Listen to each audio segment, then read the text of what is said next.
And welcome to the City of Muskegon City Commission General Session meeting for this October 10th of 2023.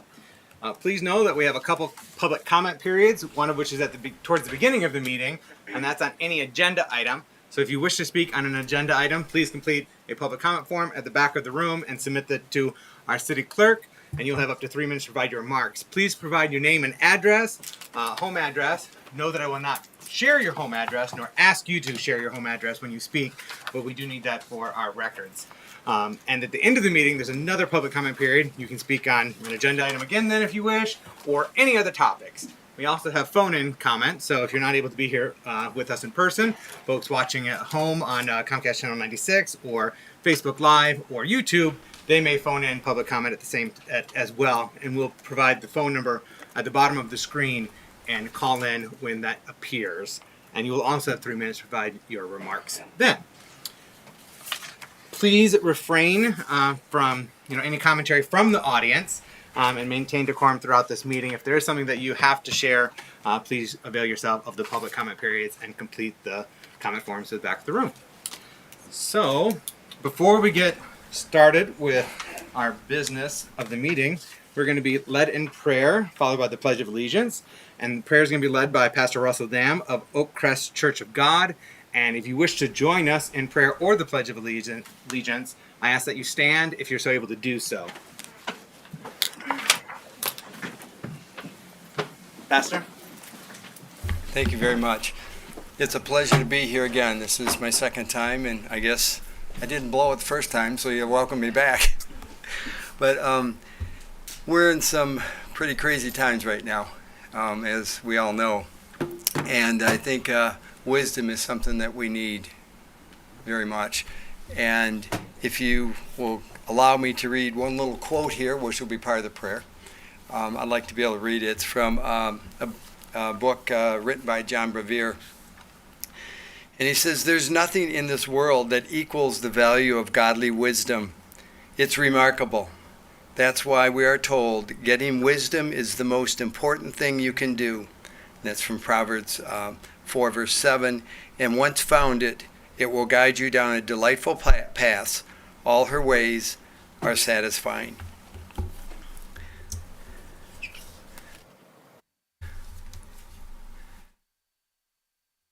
When I was reading this a little bit earlier today, I realized how valuable that really is. And I think it's excellent to be in a town where the city allows prayer, because that's not everywhere. So thank you for allowing us to pray. Father, we just thank you and we praise you and we give you glory. I speak wisdom to everyone on the board. I speak wisdom and understanding and knowledge to be able to guide the city in your ways, things that are going to honor you. Help us to remember to reflect on you in everything that we do, so that what we say and the decisions that we make are going to line up with your word. We give you glory and praise and honor, and I just speak wisdom upon each person. In Jesus' name, amen. I pledge allegiance to the flag of the United States of America and to the republic for which it stands, one nation, under God, indivisible, with liberty and justice for all. Thank you, Pastor.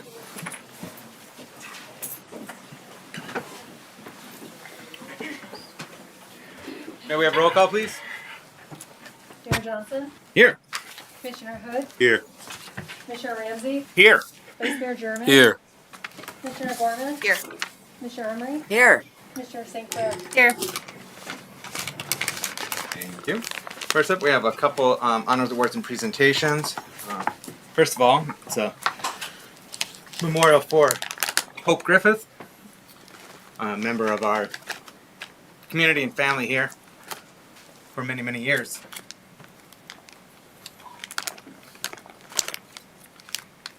And we're joined by some family members of hers as well tonight. Both work family and birth family.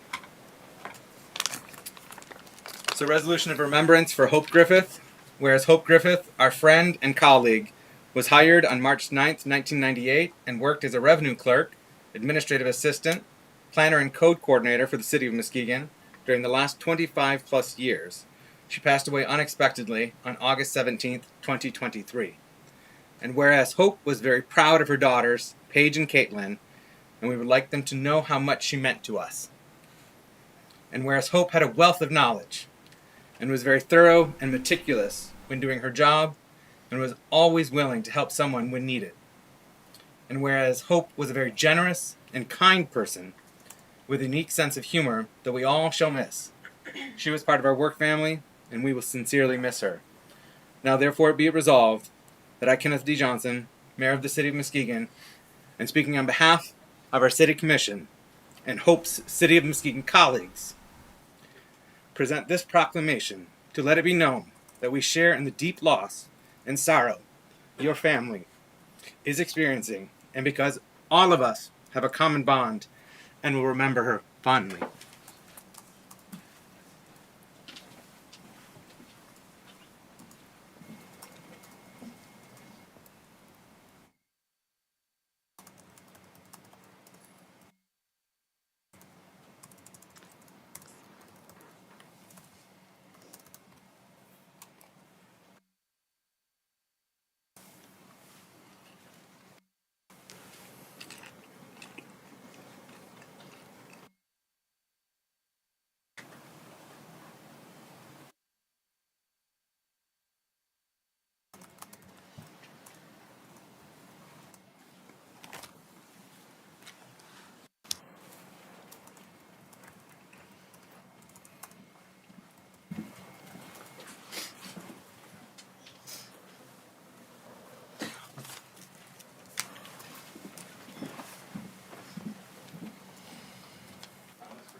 Card from her work family with one notes of remembrance and how much she truly meant to all of us.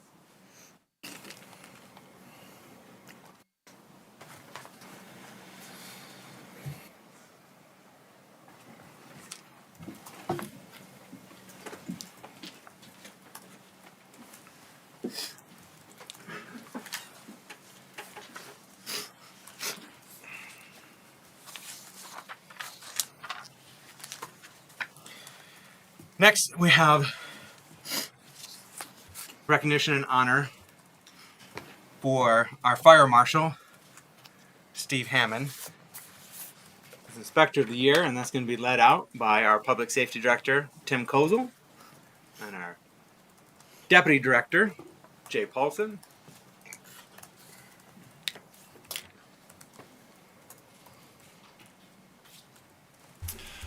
Good evening.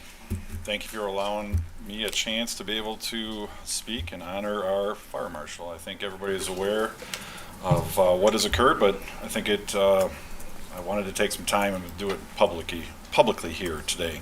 I'm reading a little bit of his bio, and I'm going to read what Deputy Director actually put into his request for him to be nominated. Steve, come up here, okay?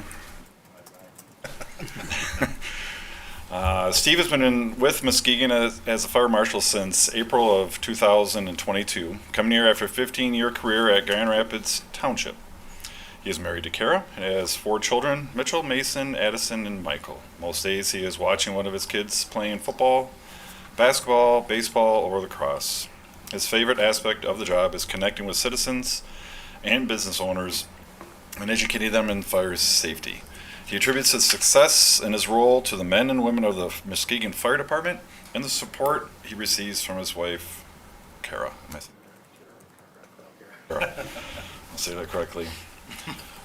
Deputy Director Paulson put in the actual nomination that Steve brings a positive attitude and a personal touch with everything he does. Along with his undeniable talent, Steve has always been an absolute pleasure to work with. Steve is a team player and always manages to foster positive discussions and bring the best out of other fire inspectors. Steve divides his time between fire investigations, fire inspections, and fire prevention. Muskegon is one of the busiest departments along Lake Michigan shoreline, and with the rebirth of Muskegon, Steve has poured countless hours into plan review, to ensure that buildings built today are safe for many years to come. Steve has built an excellent rapport with contractors, business owners, and the citizens of Muskegon and earned their trust and respect. Steve has been a key player in the food truck inspection program that involves 3 counties and many departments. The food truck program has been a success for both the food truck owners and the fire departments, keeping a continuity of code requirements while making a safe environment for everyone. Lastly, Steve has perfected the use of the My Prevention app. Steve has been a strong advocate for smoke and carbon monoxide detectors in the community, having coordinated the installation of 207 smoke detectors, carbon monoxide, bed shakers, and audiovisual devices already in just 2023. I'd like to ask the Commission to congratulate Steve Hammond for being Fire Inspector of the Year.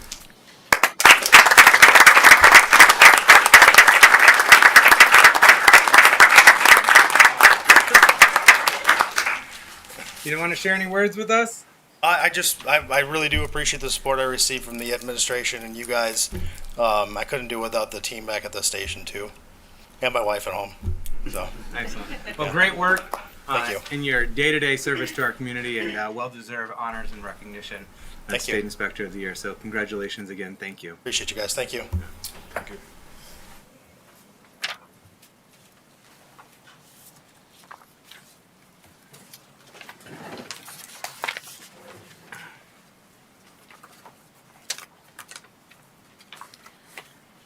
So we have one form at this time for public comment on an agenda item. There's still time to submit any forms if you wish to give comment on an agenda item.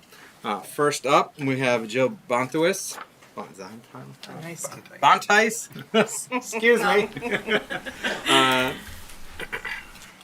Welcome. You have up to 3 minutes to provide your remarks. Thank you.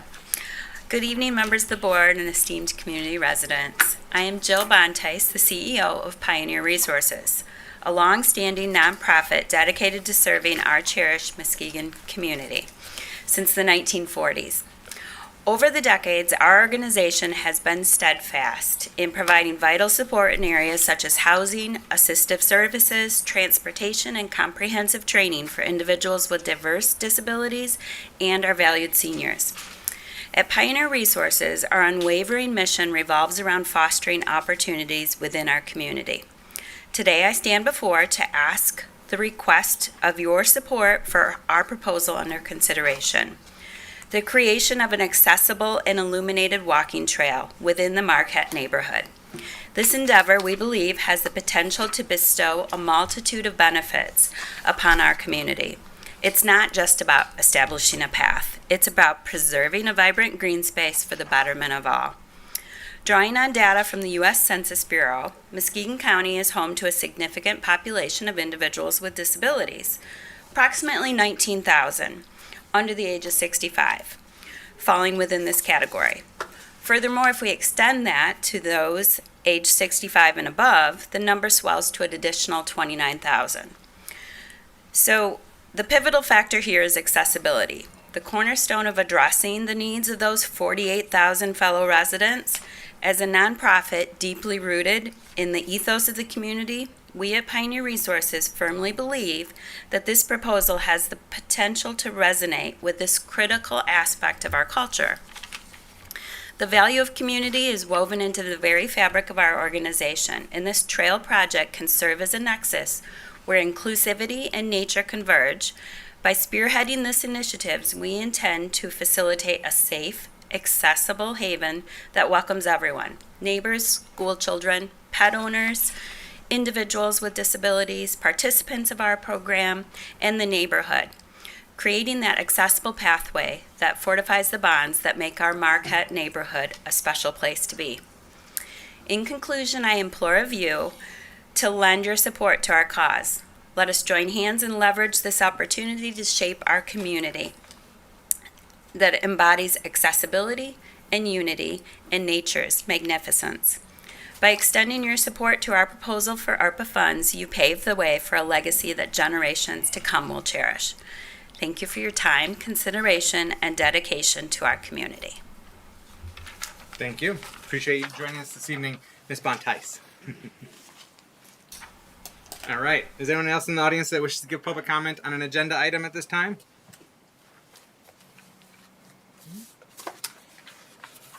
You can phone in your comments if there's anyone who wishes to phone in. That number is 231-724-6721. Is there anyone at home wishing to give public comment at this time? We'll just give that another moment.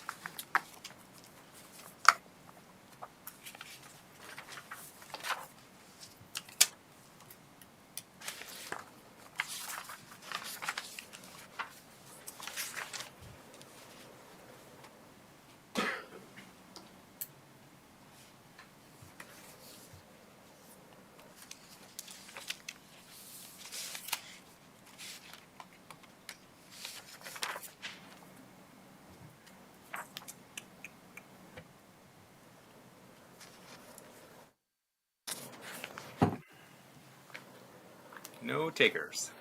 No, ma'am. All right. We're going to move on from public comment on agenda items then. Commissioners, you've had an opportunity to review the consent agenda. Are there any items that you wish to have removed for separate consideration and vote? Commissioner St. Clair. 7L, please.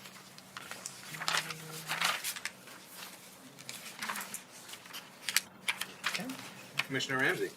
7B and 7N. You said 7A, right? 7N you said? Yes, sir.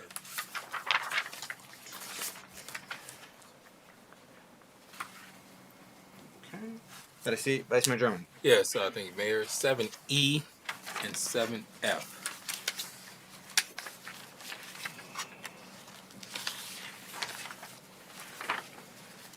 Any other items, Commissioners? Commissioner Emery. 7C. And 7M.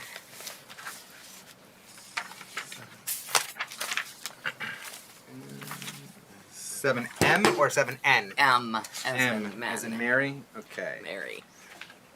Works too. What do we got left? Excuse me, Mayor. I meant to say 7D. I'm sorry. You meant to say 7D, not 7E. not 7E. Okay. Okay. So now 7D. Okay. Any others? Nope. All right. Commissioners, I would entertain a motion to adopt the consent agenda as presented, minus items 7B, 7C, 7D, 7F, 7L, 7M, and 7N. So moved. All right, we have a motion by Commissioner St. Clair, supported by Commissioner Gorman. Roll call, please. Commissioner Ramsey? Yes. Vice Mayor German? Yes. Commissioner Gorman? Yes. Commissioner Emery? Yes. Commissioner St. Clair? Yes. Mayor Johnson? Yes. Commissioner Hood? Yes. Motion passes. Thank you. All right. First item. Item 7B, Low-Income Household Water Assistance Program Agreement Extension. Commissioner Ramsey. Yes, I was just hoping. Hi, here she is. If you could just share about what's happening with this so that our neighbors at home know, that would be great. Thank you, Sarah. Just a moment. Could you please make a motion? Oh, yeah. Motion to approve the extension of our contract with Mid-Michigan Community Action Agency in order to continue to receive funds through the Low-Income Household Water Assistance Program through 3/31 of 2024. Support. All right. We have a motion by Commissioner Ramsey, supported by Commissioner Gorman. Welcome. Good evening. How are you, Treasurer Wilson? I am fantastic. I hope you all are as well. Indeed. Thank you for joining us. And yes, what can you share with us? Exciting news. Sure. So we have been participating in this, what we call the LIHWAP program, Low Income Household Water Assistance Program, since I believe it was the end of 2021. There is no cost to the city. We partner with Mid-Michigan Community Action Agency so that they can administer the program. They contact us once a resident has contacted them asking for assistance with their water or sewer bill. We put a hold on their account once they contact us. We don't shut their water off as they have time to process that application, determine if the resident is able to receive assistance through these state funds, and then we receive the payment, apply it to their account, and hopefully avoid a shutoff for a resident that perhaps does not have the ability to pay for that water or sewer bill. This is just going to extend that contract for an additional 6 months. Initially, we had thought that the money would run out at the end of September. Mid-Michigan contacted us on 9/28 and said, by the way, we have the ability to go through 3/31, but we need this back ASAP. And so I did have a chance to speak with our deputy city manager. She did sign the contract, but we wanted to bring this to you after the fact, just so you were aware that that is what we did, and receive approval after the fact. We didn't want there to be a lapse in benefits for our residents, which is why we proceeded with signing that contract right away. Commissioner Ramsey? Thank you, Mr. Mayor. So, Treasurer Wilson, am I to understand that you moved quickly and effectively to better serve our neighbors? Yes. I would celebrate that any day of the week. I just want to thank you again and your team and the deputy city manager for the continued support of our neighbors and how they're able to access resources in a way that's easy, friendly, and dignified. We were very happy to know that the program was extended. We love to have this available for people. We love to be able to provide an option. Oftentimes, there's not a lot of options for assistance with water and sewer bills, so the fact that we have this option is wonderful. Mid-Michigan has been wonderful to work with. It's been really a flawless program for us, so I can't say enough good things about it. Wonderful. Thank you. Thank you. Commissioner Gorman, do you have anything to ask or add as the supporter of the motion? No, thank you so much, though. Thank you. Anything else, commissioners? Anything to add or ask? Commissioner Emery? I had never knew this program existed. So, when it happened very quickly. It was born of COVID funds. There was a program that existed before this where the state basically came in, examined our data, and said, here, we're going to pay this lot of water and sewer bills for people that qualify. After that happened, they decided that there needed to be more assistance made available. And so I believe our previous city manager entered into that contract with Mid-Michigan at that time so that we could continue to receive funds. So it was something that was created during the COVID era, but it has continued. And as long as they tell me there's funds, we will continue to make it happen. So how can our public know that this is available? We do have flyers available at City Hall. Anybody that calls, comes in, contacts us in any way to say that they're having some trouble paying bills, we direct them to Mid-Michigan. Any shut-off notices that we had sent out all year, we had enclosed that flyer with the shut-off notice, because there's actually 2 programs out there that they might be able to take advantage of, so we enclosed both of those.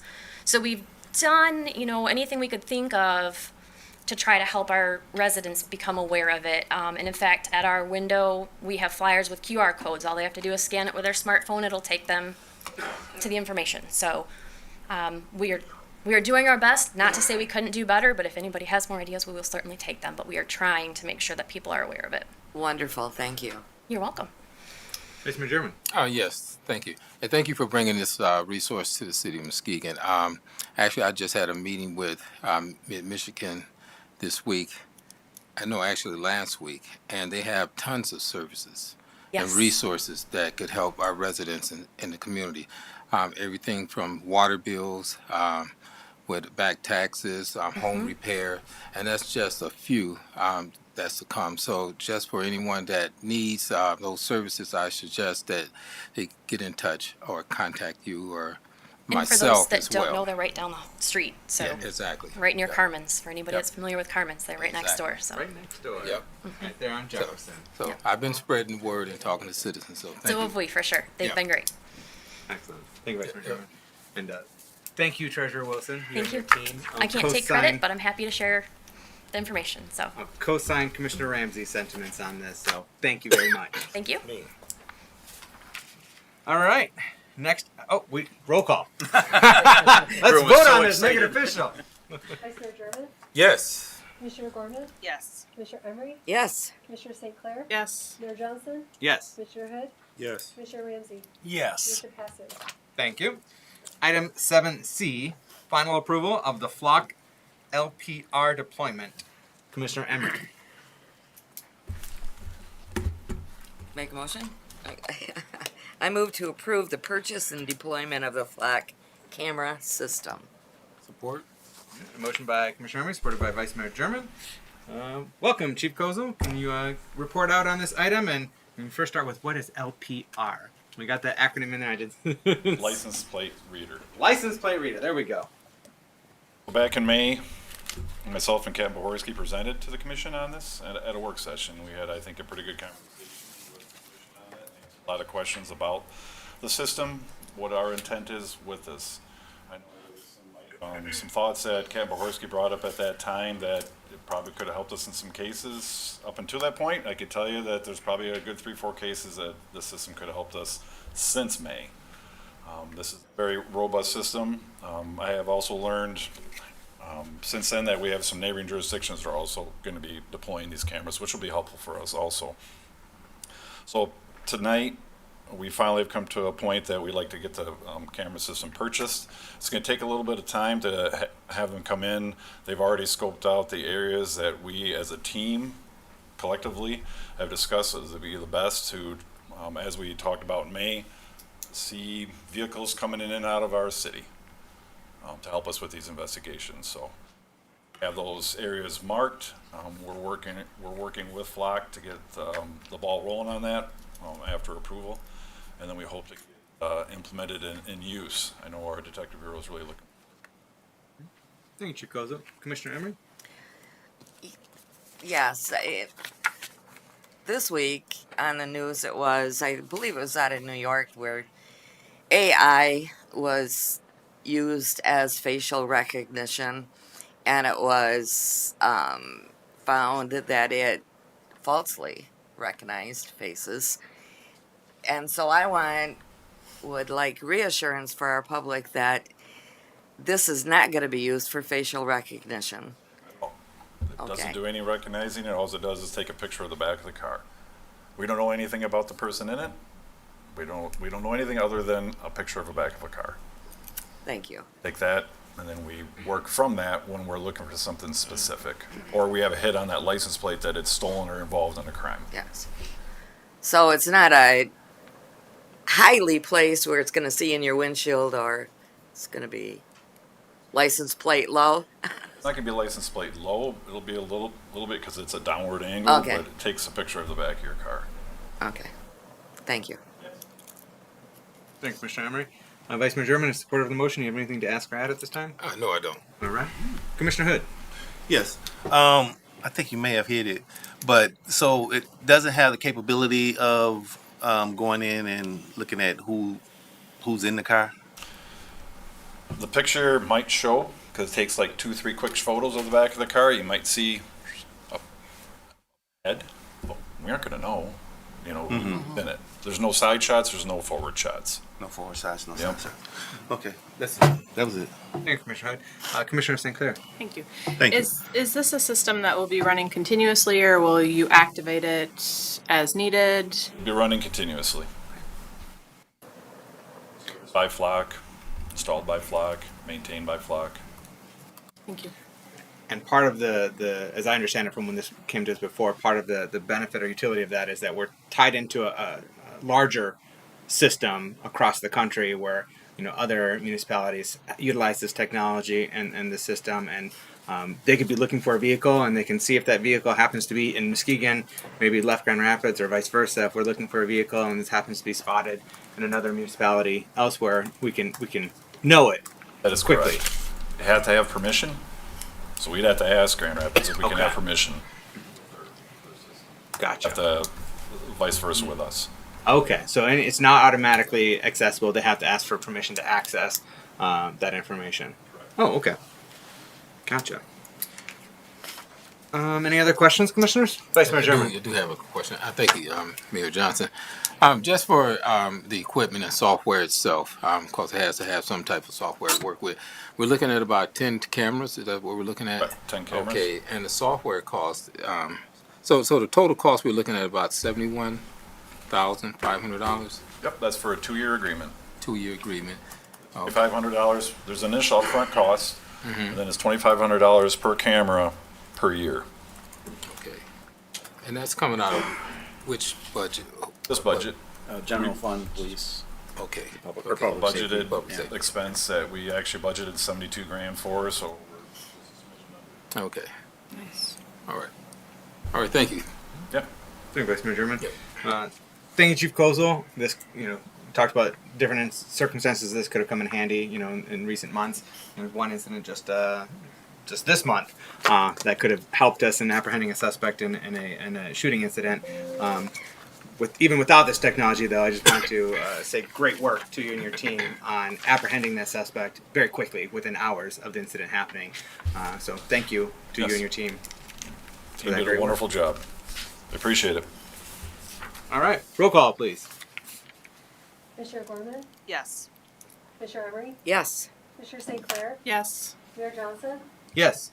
Commissioner Hood, Yes. Commissioner Ramsey, Yes. Vice Mayor German. Yes. Motion passes. Thank you. Item 7D, Samaritas Payment in lieu of taxes, or otherwise known as pilot agreement. Vice Mayor German. Yes, thank you, Mayor. I move to approve the contract for the housing exemption with Samaritas Affordable Living, Frebel Limited Dividend Housing Association, Limited Partnership, and authorize the mayor and clerk to sign. Support. Well, motion by Vice Mayor German, supported by Commissioner St. Clair.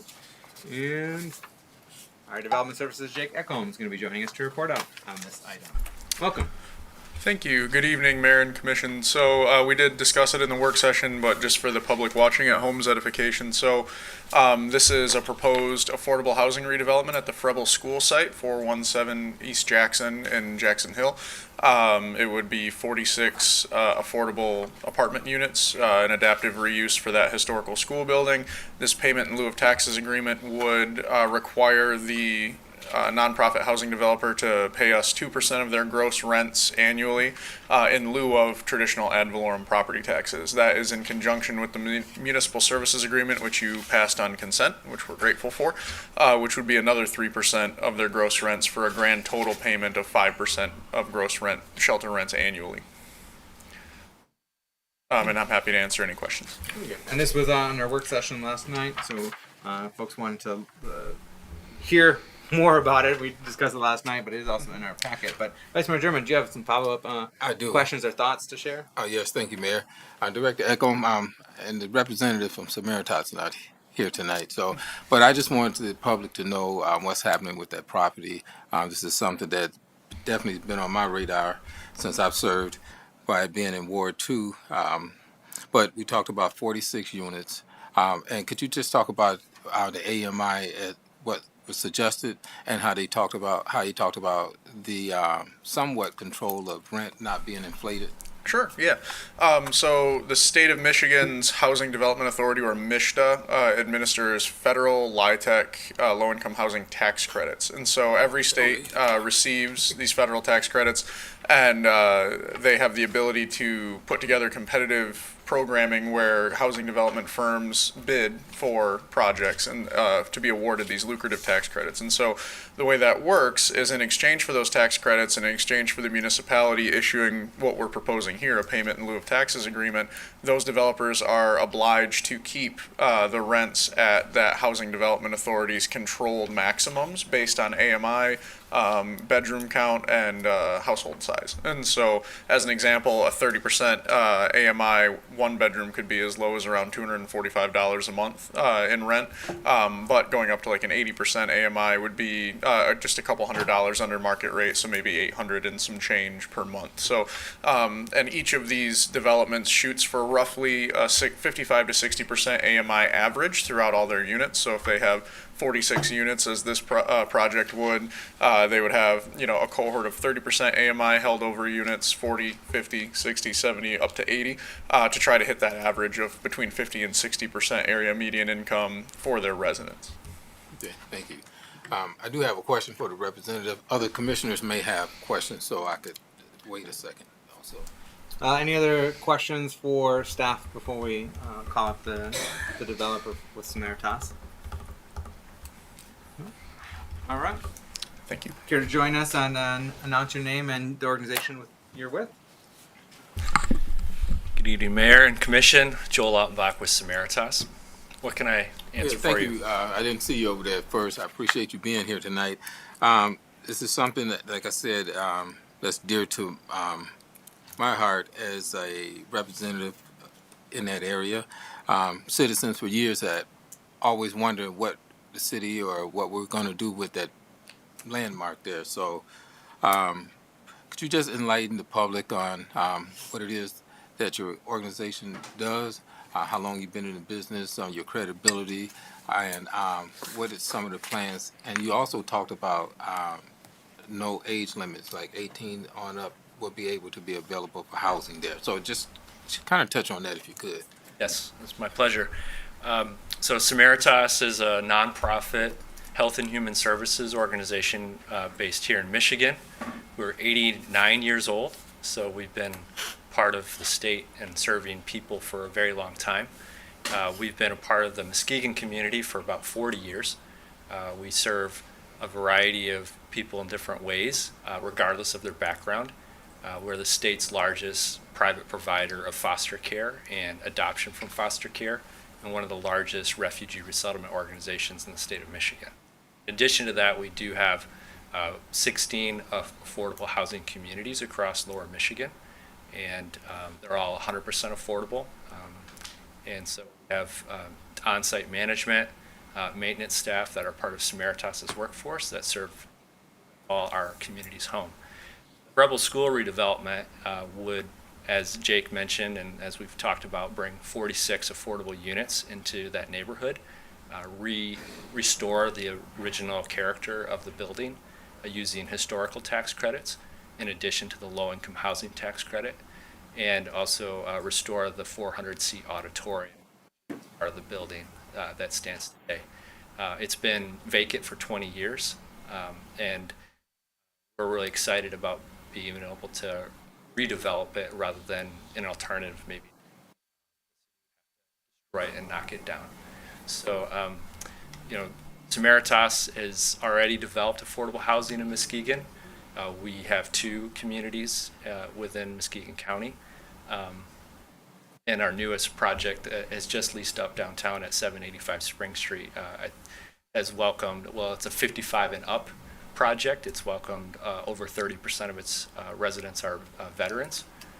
So really enjoyed being able to serve that population. The Rebel School project will be considered a family property, which really just means that people that are 18 and up that are income qualified. So it's not limited by 55 and up like a senior. Does that answer your question, Vice Mayor? It does, thank you. And that is so essential because I'm seeing a lot of displaced youth, young people coming out of school and working and can't afford a place to stay.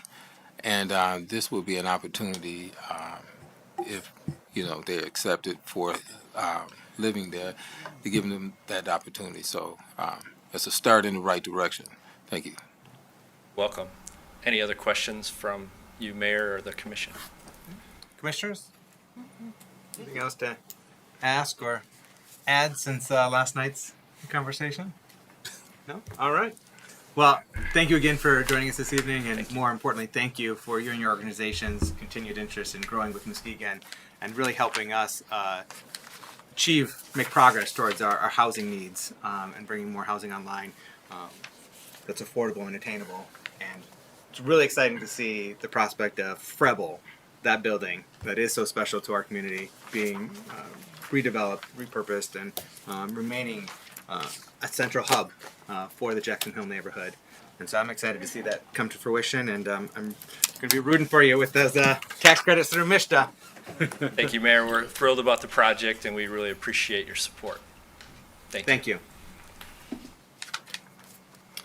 All right, roll call, please. Commissioner Emery? Yes. Commissioner St. Clair? Yes. Mayor Johnson? Yes. Commissioner Hood? Yes. Commissioner Ramsey? Yes. Vice Mayor German? Yes. Commissioner Gorman? Yes. Motion passes. Thank you. Next up, we have Spire, item 7F, Spire Development, Allen Crossing Pilot Agreement. It's another payment of lieu of taxes. And Vice Mayor German. All right, thank you, Mayor. Move to approve the contract for housing exemption with Allen Crossing Limited Dividend Housing Association Limited Partnership, and authorize the mayor and clerk to sign. Support. All right, we have a motion by Vice Mayor German, supported by Commissioner Emery. Welcome back, Director Ekholm. Long time no see. Yeah, thank you again. So this is a similar project, but it is new construction. You'll note that there's a total of 3 LIHTC redevelopments on this meeting's agenda. All of the associated documents and contracts were passed on consent except for this one. So Spire is a developer that has 2 projects. Allen Crossing, which is a 45-unit senior development, new construction, off of Apple Avenue near Allen, Spring and J Streets, and then also Amity Commons, which is not the item we're on, but it was passed on consent, so I should mention it for the public's edification, which is a family housing development, which will be 2 buildings, one 26-unit building and one 24-unit building. So these are the exact same setup. They are low-income housing tax credit competitive 9% deals, and so they would be submitting on the December 1st deadline to MISHDA as well for consideration. It should also be noted that we have 3 more projects in the pipeline that should be coming to you for your October 24th meeting as well. And I'm happy to answer any questions on this project or Amity Commons. And I should mention Sean McMickle from Spire Development is also here this evening. Vice Mayor German, any questions for staff or? Yes, thank you, Mayor. Thank you again, Director Ekholm, and I would like to also hear from the developer at some time. Now, this is a senior living complex that's being built, right? This one is, yep. Yeah, and if I was looking for the information on what is the actual AMI on?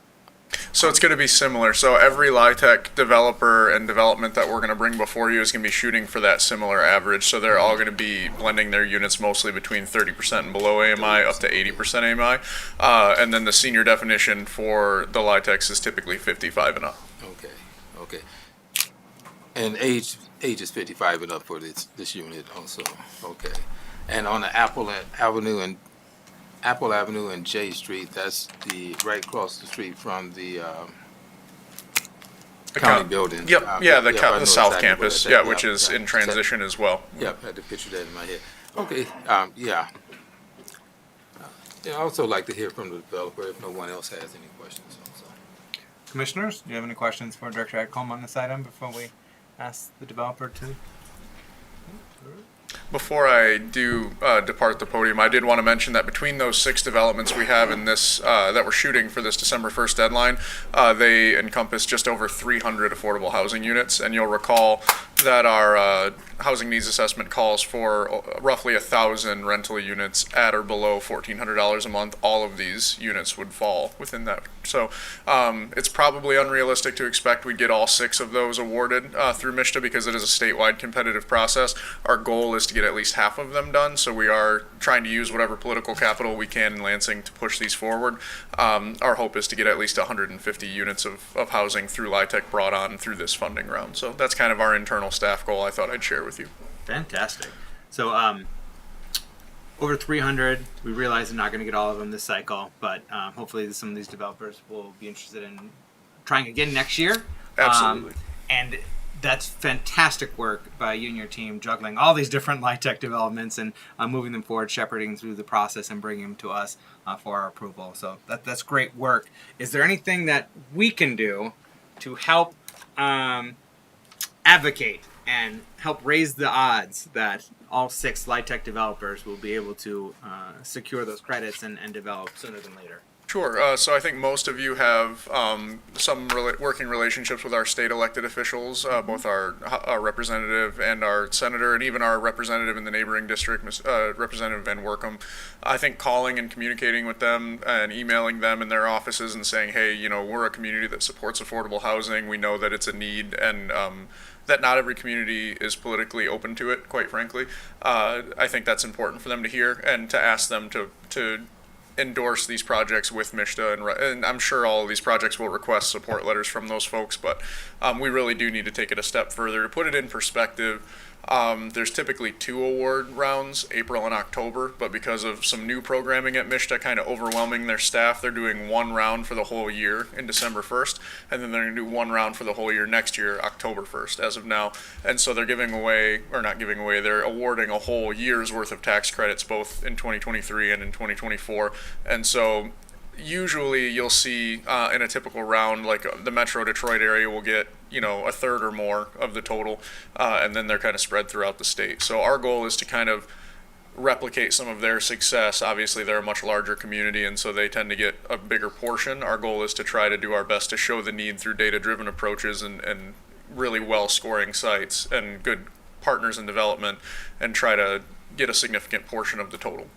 So. Excellent. So, folks in the audience and folks at home, you've heard it here first, how you can help support low-income or affordable and attainable housing in our community is contact your state elected officials and encourage them to support these LIHTC developments in our community. And I'd also encourage you to contact our federal officials, elected officials, to bring and allocate more resources to bear for our community to advance attainable housing in our community. Commissioner St. Clair. Director Echolm, we have had a lot of discussion about a lot of different developments, and I think sometimes things kind of blur together. Can you remind me and the bench and the public, this was one of the properties that required us to rezone to form-based code to make this a possibility. Yes, that's correct. So I believe the former zoning was B2, it was along Apple Avenue, that corridor, and so I think it had a commercial zoning. There hadn't been any significant structures there for some time. So we did request, I believe, form-based code, urban residential to allow for multifamily. Okay. And so this development would not have been possible had the commission not voted, the majority voted to approve the form-based code for this site. Is that correct? That's correct. Thank you. Thank you, Commissioner St. Clair. Any other questions for staff at this time? No? All right. Thank you. Thank you, Director Echolm. Mr. McMickle? Yes. Will you please announce your name and your organization? Yes, my name is Sean McMickle, and I'm with Spire Development. We are the applicant behind this proposal, and thank you for your time this evening. I guess to give a overview of Spire Development and our background and what we're looking to accomplish. We are an affordable housing developer. We strictly develop affordable housing, and we have projects across the Midwest, specifically in Ohio, West Virginia, Kentucky, and Michigan. Received over 30 awards, and the proposal this evening, Allen Crossing, that was brought up, will be a 55 and up senior development, and we are also proposing Amity Commons, which will be a general occupancy affordable housing development as well. And so with that, I'm happy to address any questions or concerns you may have. Thank you. Vice Mayor German? Oh, yes, thank you, Mayor. And thank you for attending tonight. Purpose of having you come to the podium is just to let the public get familiar with who you are and what it is that your organization does. And thank you for taking an interest here in Muskegon and bringing development here, but with an essential need for affordable housing. And by this being an award that I oversee, I represent a community that's really living in that area that had very little investment, and now we see growth. And we want to see it in a way that is done correctly but affordable for people to not only live there and be able to attain it as well. So I think this is a step in the right direction. And as for zoning, also, if we do it in increments, and we could see how the growth would just benefit the community, and then decide to move on and spread out. So thank you, and good luck on your project. Much. Thank you, Vice Mayor German. Yeah. Commissioner Ramsey? I just wanted to say thank you yet again for driving all the way here. Isn't this your third or fourth time? And talking about these wonderful opportunities that you want to partner with our beautiful city on, and for your continued, for you and your agencies, continued support of the growth that we're experiencing here in Muskegon, and for wanting to be a part of that. Certainly. Thank you for having us. Any other questions for Mr. McMickle at this time? No? All right. Thank you for joining us this evening. Thank you. All right, before we go to roll call, is there any final thoughts that wish to be shared? Okay. Roll call, please. Commissioner St. Clair, Yes. Mayor Johnson, Yes. Commissioner Hood, Yes. Commissioner Ramsey, Yes. Vice Mayor German, Yes. Commissioner Gorman, Yes. Commissioner Emery. Yes. Motion passes. Item 7L, Arena Solar Exemption Certificate Transfer. Commissioner St. Clair. I move approval of the attached resolution supporting the transfer of the PA 328 exemption certificate for the Arena Solar Project from New Energy Equity to Sunwealth LLC. Support. We have a motion by Commissioner St. Clair, supported by Vice Mayor German. Welcome, DPW Director Dan Vanderhyde. How are you? Thank you, Mayor. Good evening, Mayor and Commissioners.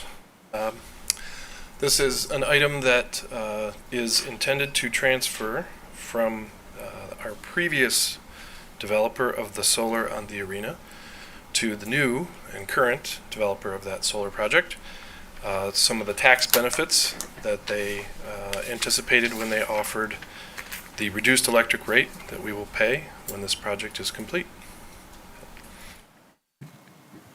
Questions, Commissioner St. Clair? Yes, please. Can you talk a little bit for the public about the backstory to this project? I know we've talked about it as the commission and we voted to approve it, but can you talk a little bit about the benefit of us implementing the solar project? Yeah, sure.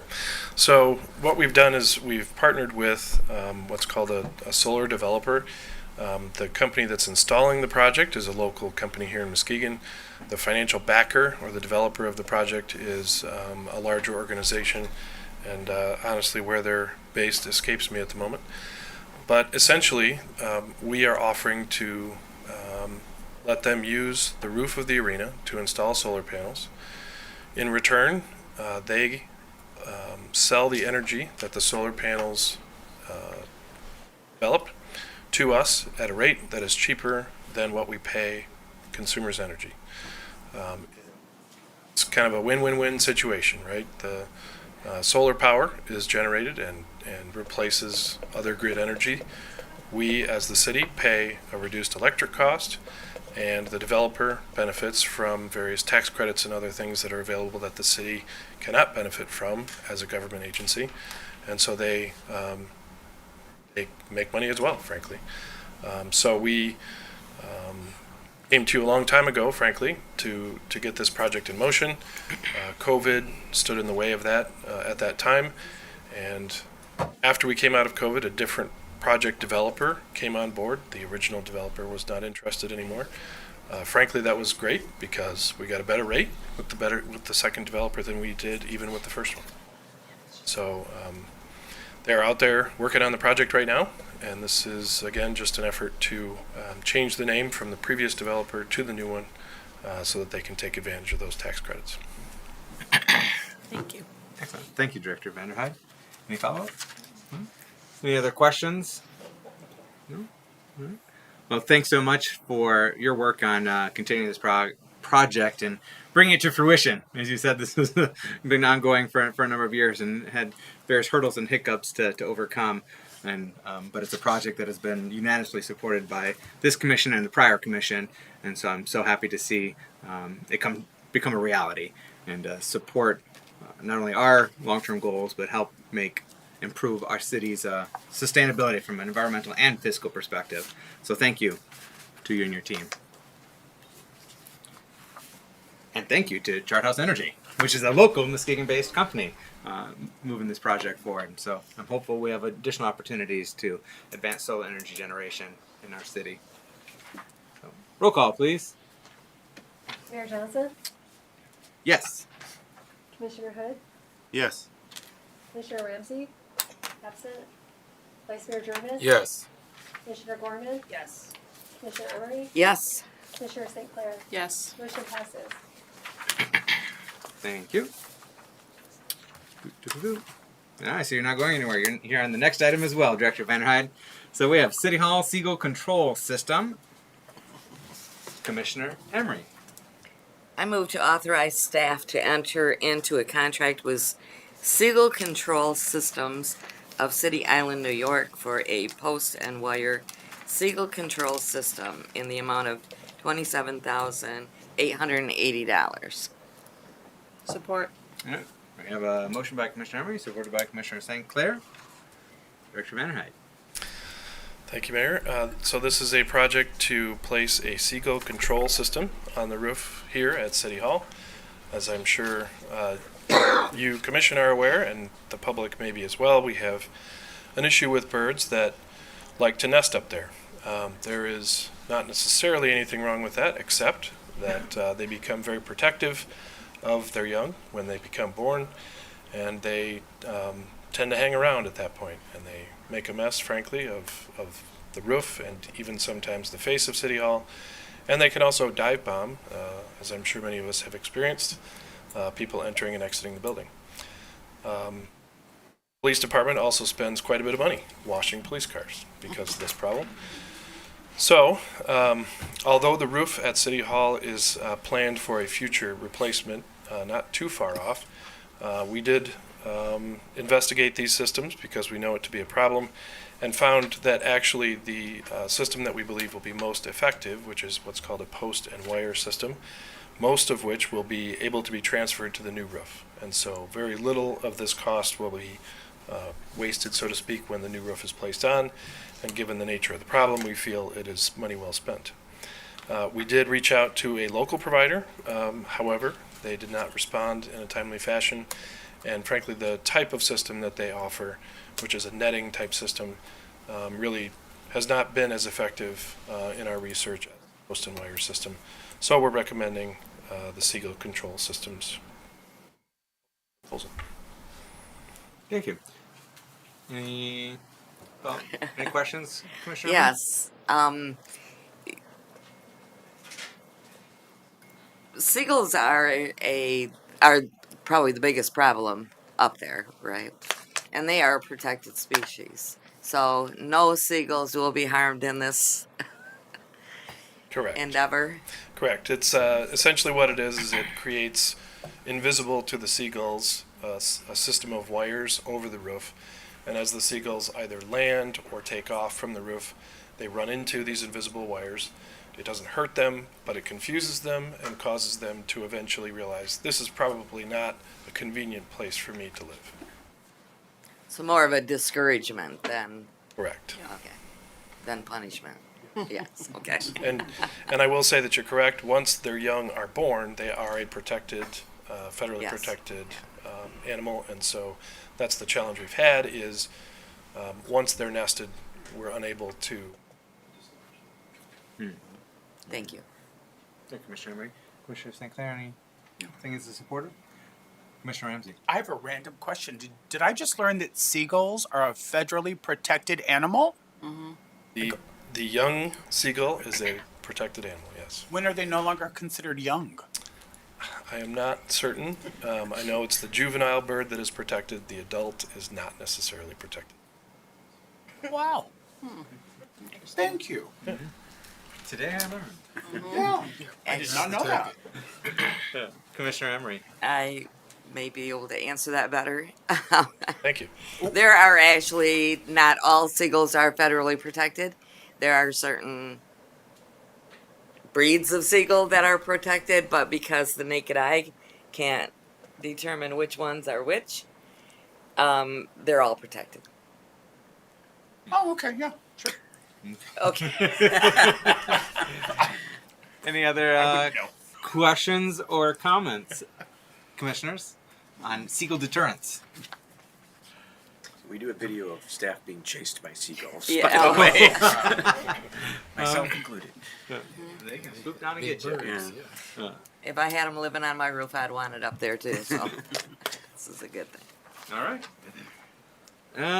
Roll call, please. Commissioner Hood, Yes. Commissioner Ramsey, Yes. Vice Mayor German. Yes. Commissioner Gorman. Yes. Commissioner Emery. Yes. Commissioner St. Clair. Yes. Mayor Johnson. Yes. Motion passes. Thank you. Next item, 7N, fireworks agreement. Commissioner Ramsey. That is me.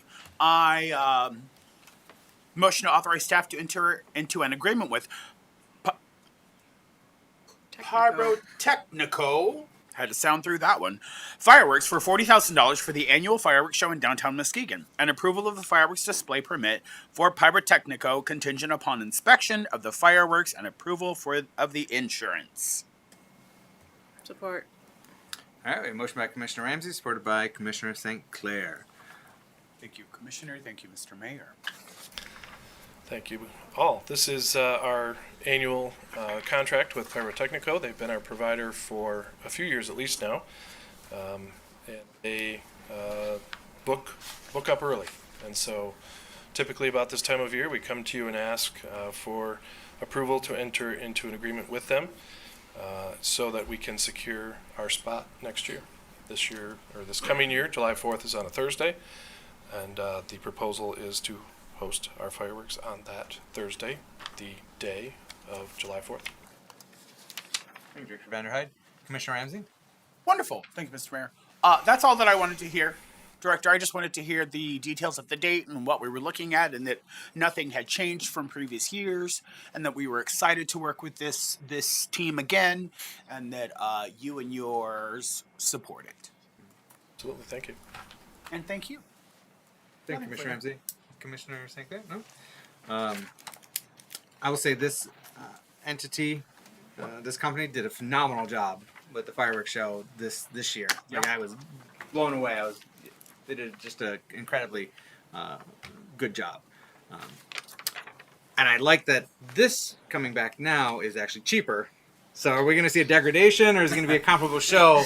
We're just realizing some cost savings because you and your team are very savvy at getting cost reductions. So this actually is the same amount that we paid this group last year, which I suppose is a cost reduction in some ways. Oh, and not inflation. I thought we did 50,000. We approved 50,000 last year. I believe we budgeted 50,000. We budgeted 50, but we only spent 40. Okay, yes, gotcha. Yes. So, but we expect it will be every bit as good as last year. Okay, excellent. So same as, but with no inflation. So that is a cost saving then. Yes. Excellent. So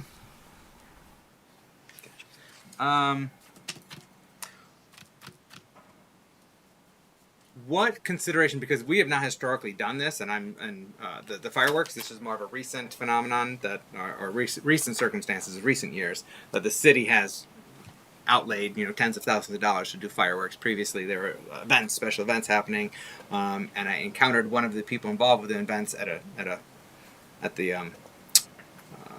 event at Hackley Park earlier this summer, and he had expressed interest in, like, hey, would the city want to partner or do something like that again in the future? We should be speaking to our manager or yourself, Director Vanderhyde, or our Parks and Rec Director. But I just don't want... What I'm suggesting here is maybe that we don't cement in the thought that it's the city's responsibility to put on fireworks to the tune of $40,000 every single year.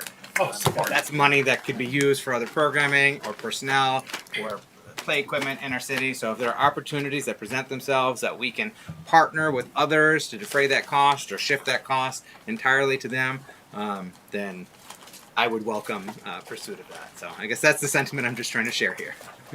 No problem, and we would certainly welcome that as well. The event of a couple years ago that used to be on the 4th, did not choose to continue this past summer, and so this was something the city took on at that time.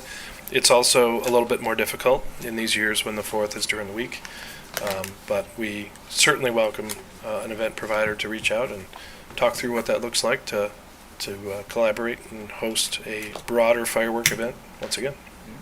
Excellent. And just again, great work on that show last year, or this year.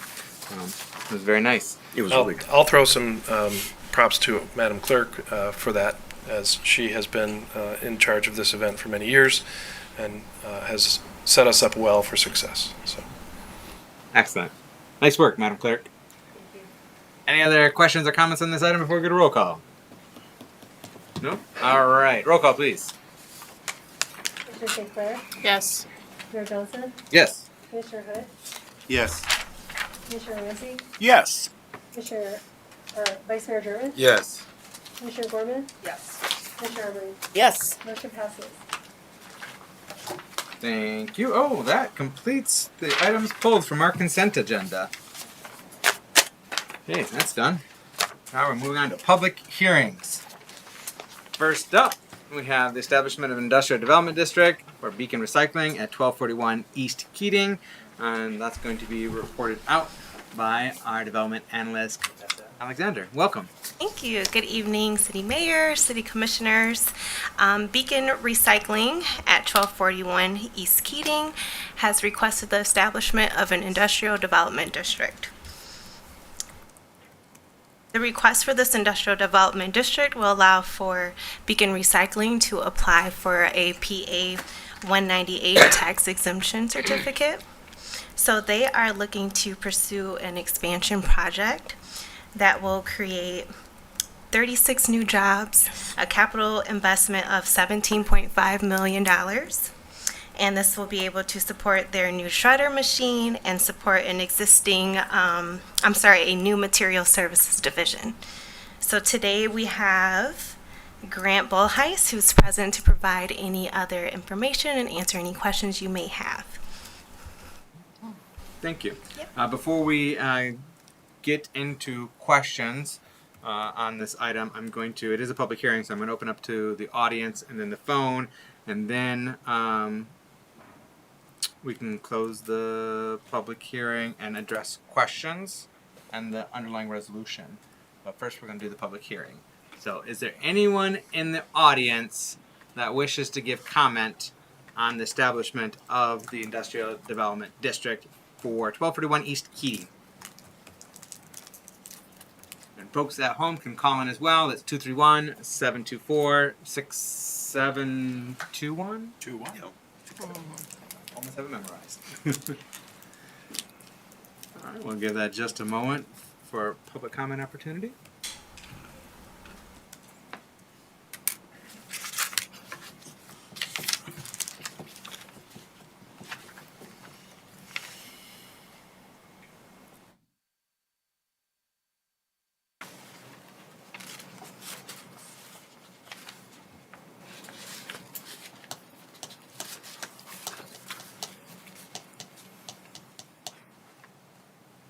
The delay may seem like maybe excruciatingly long in person, but on Facebook and YouTube, there's a delay there. So I want to make sure that they have ample opportunity once they hear us. But I'm going to wrap it up now. No callers? No? Okay. Commissioners, I'd entertain a motion to close the public hearing and to approve the resolution establishing an industrial development district at 1241 East Keating and to authorize the city mayor and clerk to sign. So moved.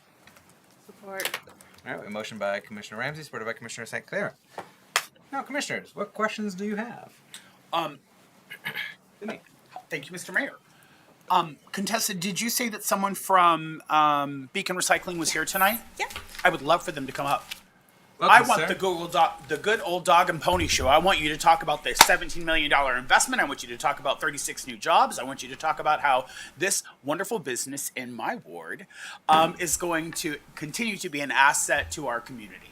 Yeah, we're super excited. We're a second generation company. Beacon Recycling for the Port City. Born and raised there, so we have locations in Traverse City and in Grand Rapids, and we want to make this investment in Muskegon. We have what we're calling a shredder. This thing will keep more materials. Metal recycling facility is what we are, out of the landfill as well. We'll do it a lot mechanically with a shredder, but obviously we need people to run it. These are going to be good paying jobs as well that we see, and we're really excited to break ground and get this going. Excellent. Can you share your name? Grant Bullheis. Grant Bullheis. Okay, yeah. So that was shared earlier. I forgot. Commissioner Ramsey, any follow-up? Yes. Once this is all approved, so from today moving forward, what is the timeline for this process to be implemented and in full swing? Hopefully by next spring. Oh wow, quickly. Very quickly. Yep. Wonderful. Yeah. Thank you so much for Yeah. your continued investment in our community. Absolutely. I have nothing else, Mr. Mayor. Thank you, Commissioner Ramsey. Commissioner St. Clair? Any other questions or comments on this item? Vice Mayor Gerwin? Yes, thank you, Mayor. Yeah, and thank you for being here to give enlighten us on this request. And I'm on your website, and I noticed you mentioned that you have a business in Traverse City as well. Mhm. And then next question would have been, what type of materials are you recycling? And I see that you have several types of different metals. Is there any plastic or anything like that? And how are you working with communities to do cleanup, or are they bringing materials there for you guys to recycle? How does that all work? Yeah, so I mean, for the most, we handle any kind of recycling. Mostly what we do is metal. And this piece of processing equipment is to extract metal and keep that out of landfill as well. We work with any kind of manufacturer, local manufacturing plant that produces any kind of scrap. And we have boxes, and we have truck drivers that are on the road every single day that are picking it up, bringing it back to our facility where we process it down, gets recycled, gets sent to steel mills, aluminum mills all over the world, basically, and recycled. So, yep. Now, is there any type of hazardous materials that you encountered or anything like that during your No, I mean, business or there are anything like some stuff we have to go through state air permits that we'll have for this that we've already got approved. So all of that will be above board. Okay. Yep. Thank you. Yep. Thank you, Vice Mayor German. Yeah. Was there something else not too long ago that came before us or the Planning Commission that I remember seeing something like earlier this year as a preliminary step to make this happen. Yep. This what has was been that? Refresh my memory. This has been many years in the making, so I can't remember exactly, or I don't exactly know what you're talking about, but this has been Okay. a long time coming. So we're excited. It was earlier this year. I can't remember what it was. I want to say it was a special use permit. Yeah, with the Planning probably the special Commission. use. I think we approved. Yep. Took some action to help facilitate moving this forward. So, all right, Appreciate it. excellent. Well, thank you, sir. We appreciate the work that you're doing and choosing to grow with Muskegon. Thank you. All right, roll call, please. Mayor Johnson, Yes. Commissioner Yes. Yes. Hood, Commissioner Ramsey, Yes. Vice Mayor German. Yes. Okay. Yes. Commissioner Corey. Yes. Commissioner Emery. Yes. Commissioner St. Clair. Yes. Motion passes. All right, thank you. Next item, another public hearing with the Lakeside Business Improvement District Special Assessment Tax Roll Approval. Welcome back. Hello. Hello again. So yes, this is for the Lakeside Bid Special Assessment Tax Roll Approval. So at your September 12th meeting this year, you approved the 3-year renewal of the Lakeside bid, which included the district and the special assessment rate. This special assessment roll includes 41 parcels, which would have annually generate about $21,645.23, of which would be used for landscaping, sidewalk, winter sidewalk snow removal, holiday decorations, marketing, and events. So since then, there was a clerical error that I found for the property at 1794. They had an initial cap at $1,600, but it should have been $787.79. So you have created a Board of Assessors, which included Commissioner Emery and Commissioner Ramsey. So they certified this updated tax assessment roll on October 5th. Since then, we've heard one opposition, which was on this past Friday from property owner Ed Bodman, sorry if I got that wrong. So unfortunately, he's not able to attend today, but he did send a letter that I would love to share with you all.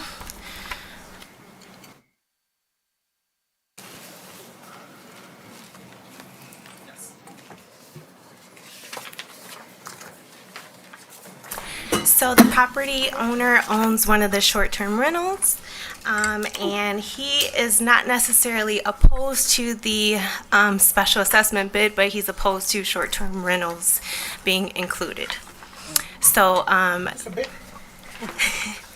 so that was his concern. Like I said, unfortunately, he wasn't able to attend tonight, but I wanted to make sure that I gave each commissioner his letter.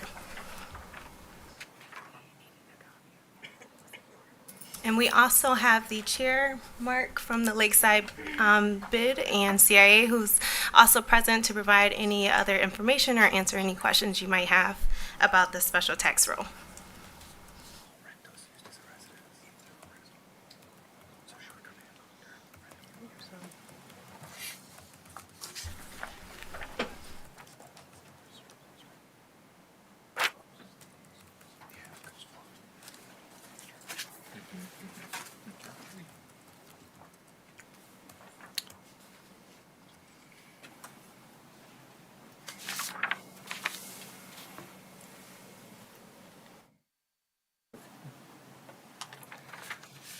Thank you, Analyst Alexander. This is a public hearing, so if anyone else, we've received this letter. Thank you for sharing that with us. If there's anyone in the audience wishes to give comment as part of this public hearing for the consideration of the Lakeside Business Improvement District Special Assessment Tax Roll Approval, we welcome you to do so now. And you can also phone in your comments as part of this public hearing, and that number is 231-724-6721. Please turn down any audio or video devices in the background so we don't have disruption. Any takers from the audience? All right, we'll give it a moment for people to phone in if they so wish to do so. I'll give the commission more time to finish reading this letter from Mr. Bodman.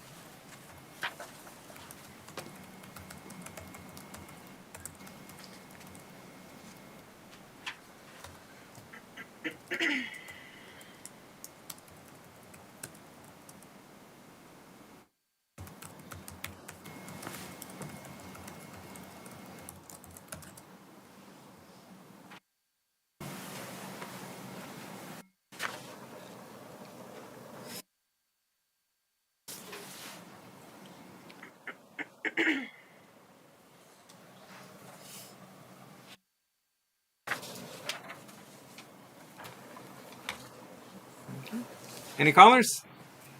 No, Mayor. All right. Commissioners, I would entertain a motion to close the public hearing and approve the resolution to confirm the Lakeside Business Improvement District Special Assessment Roll for the winter tax bills of 2024 through 2026 and to authorize the mayor and clerk to sign. So moved. Support.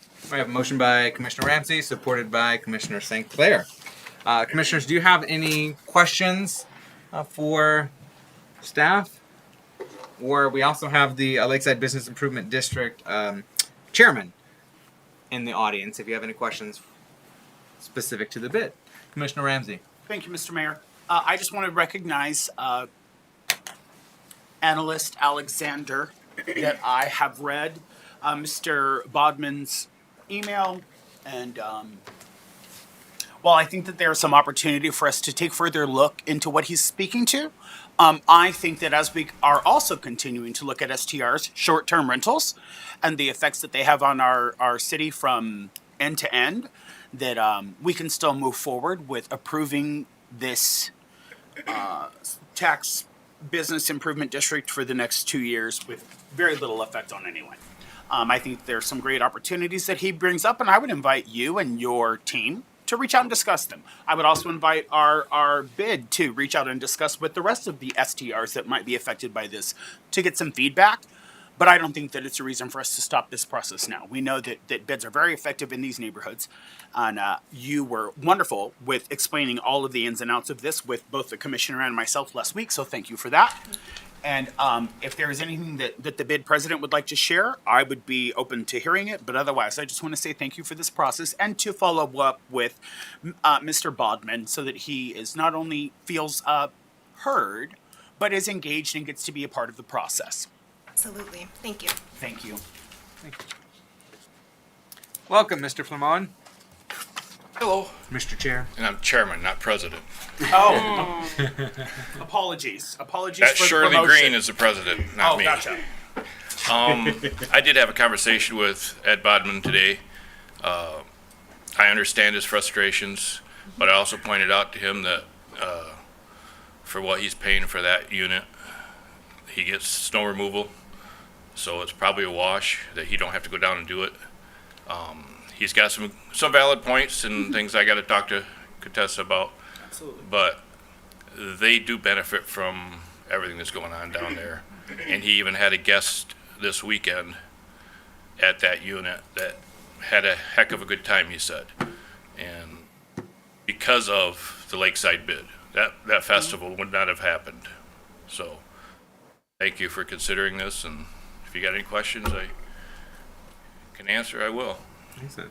And thank you and your colleagues and partners involved with the Lakeside Business Improvement District and all of our merchants over there on the fantastic fall festival It was put on this past weekend. It was the best collaboration between business owners in Lakeside that I've ever seen. It was a good thing, and we hope we can do this in other parts of the city too. That's awesome. It's very heartening, and I'm glad that we had an opportunity to partner with you and support that as a city. Yes. With what you're doing in Lakeside. Yep. Thank you. Commissioners, do you have any questions for the Lakeside bid chair? If I gave some money, could I get you guys to come do my snow removal? I don't live anywhere near Lakeside, but I would absolutely pay for it. It's $26,000 a year if you want. Gotcha. Never mind. I'm going to co-sign this email. Okay. Never mind. Thank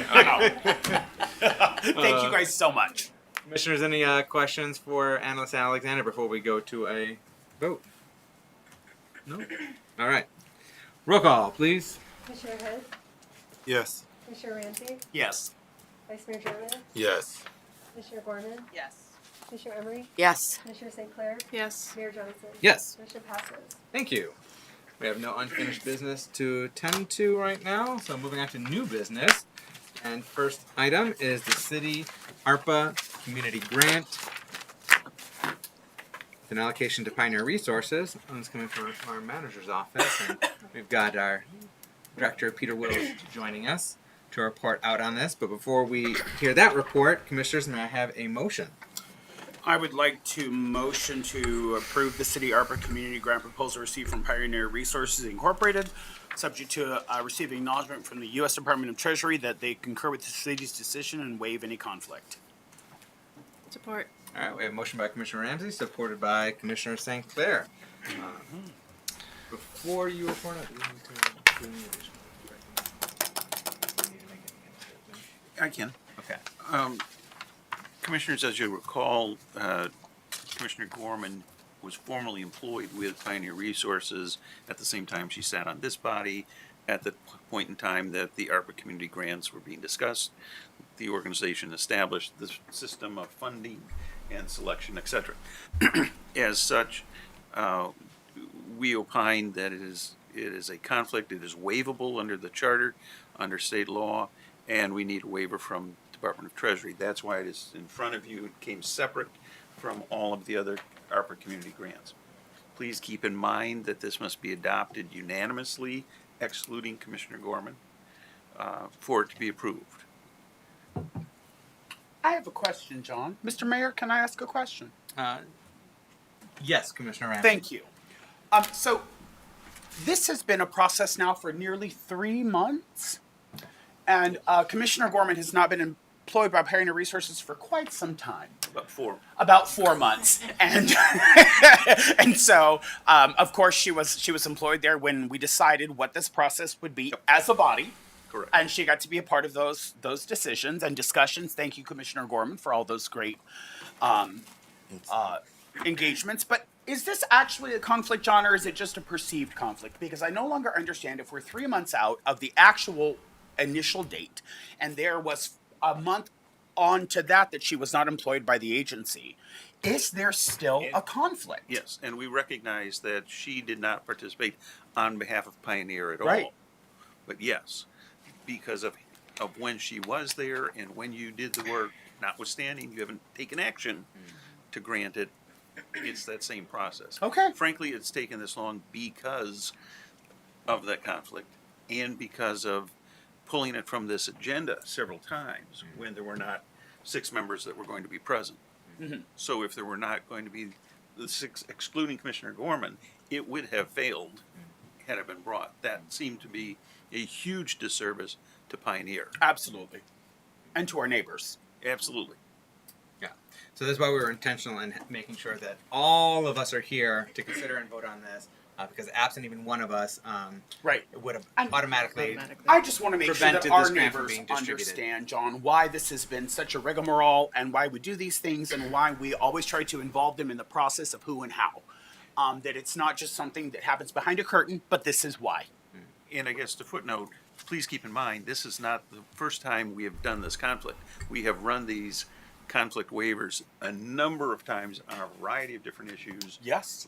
Relating For me. sometimes, and sometimes just for staff. Yeah. Yeah. And Gotcha. we notice it and we acknowledge it, and we follow the city charter in terms of those conflicts. And there were additional state and federal conflicts to navigate as well. Our policy regarding to potential conflicts. But yes, it should be noted that while Commissioner Gorman is not presently employed by the entity to which would be the recipient of this grant, she was employed when they applied for it and submitted the proposal, even though she was not part of their application and she was not part of the city, because we had a citizens committee review these, none of us were on that committee. It was citizens from across our city. We were intentional about depoliticizing that. And the citizen committee reviewed all those applications and made a recommendation to the city commission. And Commissioner Gorman was not part of that process. But here we are today, even though she's no longer employed by them, we still are acknowledging that past conflict. And it's whether it's even technical or just a perception, it's important that we are vigilant against even potential perceptions of there being conflicts. Absolutely. Within our Thank you, Mr. organization. Mayor, and thank you, John. Thank you, Commissioner Ramsey. Of course. And so, Commissioner Gorman, you are not able to participate in this deliberation in any capacity or vote on this item. So, Director Wills, could you please report out on this project? We did hear a little bit earlier from Pioneer Resources Director, but could you report out on this project and the grant? Absolutely. I appreciate you covering a lot of what I was going to comment on, so I appreciate that very much. We do appreciate the fact that Pioneer Resources did submit an application during that application window in March. They were reviewed and rated by the review committee, as you intimated, and were recommended as part of the August 7th initial list of 22 applications, 21 of which you approved. And then, as Mr. Schreier mentioned, we went through the conflict of interest process. I have reached out by way of email to the U.S. Department of Treasury in their basic email address, asking for their concurrence on our desire to waive that conflict of interest, and I have yet to hear back from that. I'm surprised that I haven't heard back. I received an email receipt, just so you know, and I have asked our IT folks just to clear that email address to whether or not it got hung up in our system or not. So it could very well happen that they did send something back to us that I did not receive. Be that as it may, the project is located in the Marquette neighborhood, and you heard a little bit earlier regarding the desire to spend. Their initial request was $200,000, so the review committee recommended $150,000, and the extent of the walking nature path would include close to $200,000 relative to construction costs, another $1,200 for a ADA compliant picnic table, along with steel benches and lighted charging station. In that particular order is the way that they've described how they would spend that investment. So we did believe that it was an impactful project that did respond to the impact of the pandemic relative to available recreational opportunities that may or may not exist as much as in other parts of the city in the Marquette neighborhood. And so we're happy to support, or at least recommend to you for your consideration that project. So I do know that maybe if Jill or anybody else would like to provide some more specific details on their project request, I'm sure she'd be available. But Thank you, Director Wills. Commissioners, any questions for staff before we call up Jill? Commissioner Ramsey. Thank you, Mr. Mayor. So, Pete, I just want us to, I'm sorry, Director Wills, I just want to go ahead and circle back that this application was approved by the same group and was recommended by the same group that recommended all of the other ARPA applications. And that group was compiled of neighbors from across our city, from one end to the other, who are from different socioeconomic statuses, races, creeds, and worship. And so this is a result of their initial findings, and that this hasn't been added on and nothing has been changed since. its original submission. That is correct. Thank you. Thank you, Commissioner Ramsey. Yep. Any other thoughts, questions to be raised? Vice Mayor German. Yes, thank you, Mayor Johnson. Director Willis, thank you. Pioneer Resources was requesting, you said, the $250,000. What prompted the committee to approve $150,000? Well, the original request is $200,000. $200,000. I'm sorry. Not for any particular deficiency in their application. It was just the availability of funds. Some of these applications, as you know, were requesting $25,000, $50,000, certainly up to $250,000. Certainly, we received some applications that were requesting that higher dollar amount. Some that were lower amount. It was easier to support those that maybe were 25, 50, maybe 75,000, based on 100% of their request.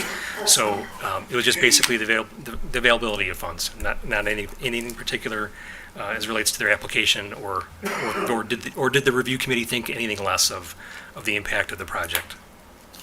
Okay, thank you. Now, this is for that nature trail, pretty much. And the work that Pioneer Resources has done over the years, they've done tremendous work. And I commend them for their services and what they continue to do. I'm just a little torn because, again, when we suggested that we make this available to organizations, businesses that was actually impacted by COVID, I'm finding it kind of hard to, I would say, how would a nature trail impact or infect anyone dealing with COVID during that time? And I didn't see the proposal, so, but if you can answer that question for me.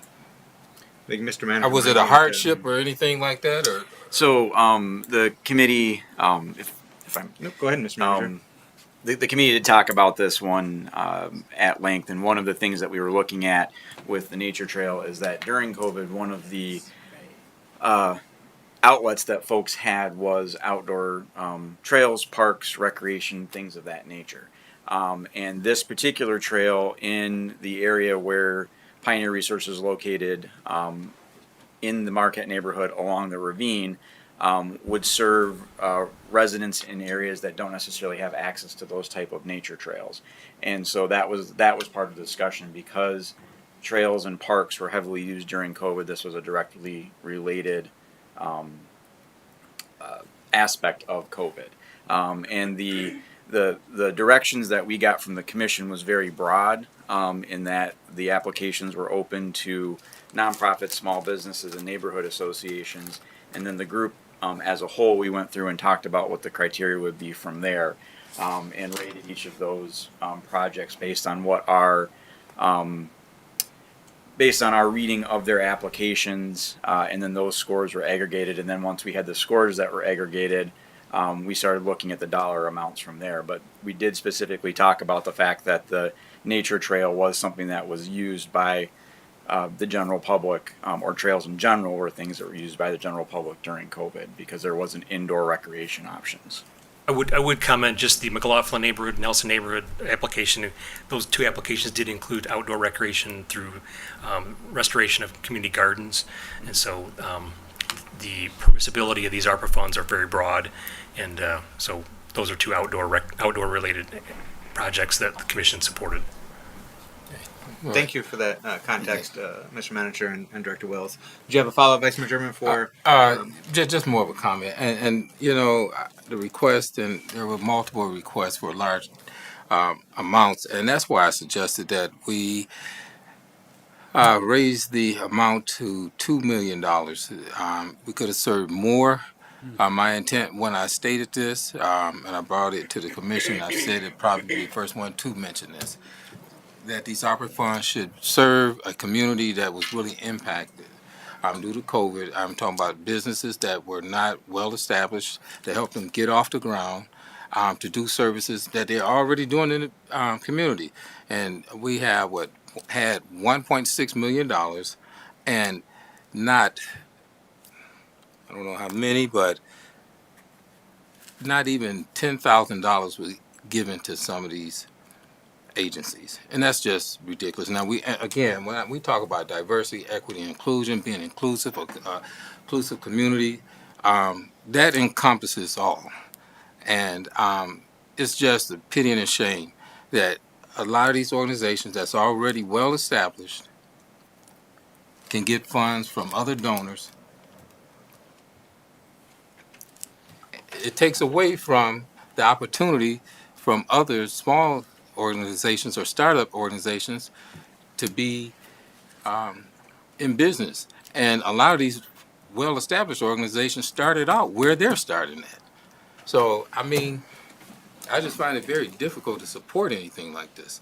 And that's just my point of view, because my intent was to help the ones that were less fortunate. Thank you, Vice Mayor German.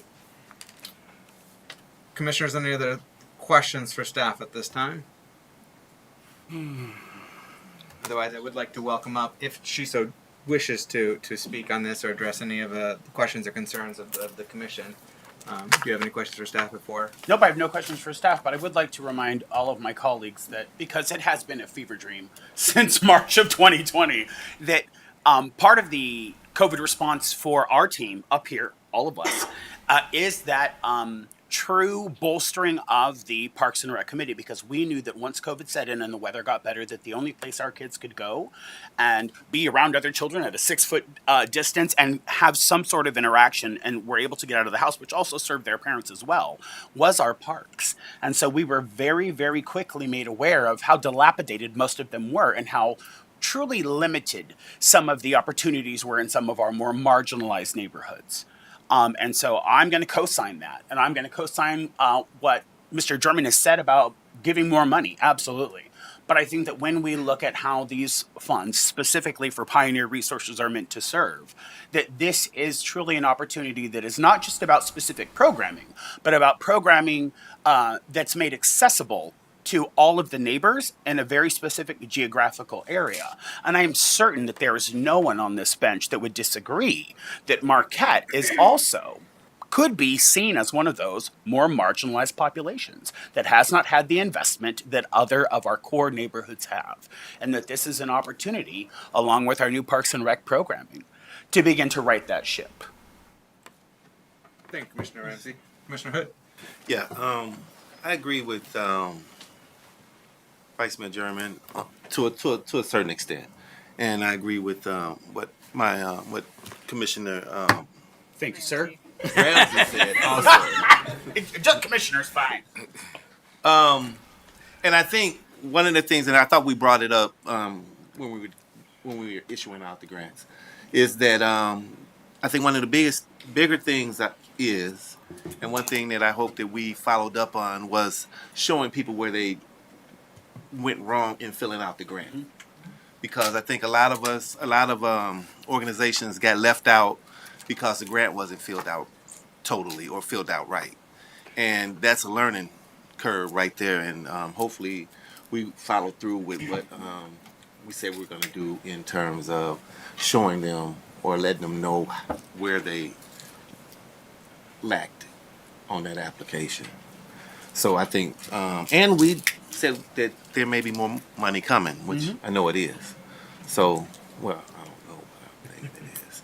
So, yeah, I agree to that extent that there should be, some people got left out that should have been in that group that's been around and been helping out in the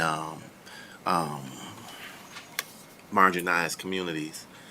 But to my understanding, a lot of it, or some of it, was due to the process of filling out the application, and applications were not all the way filled out. And some of them that I looked at myself, I saw where they were saying that it just wasn't filled out properly.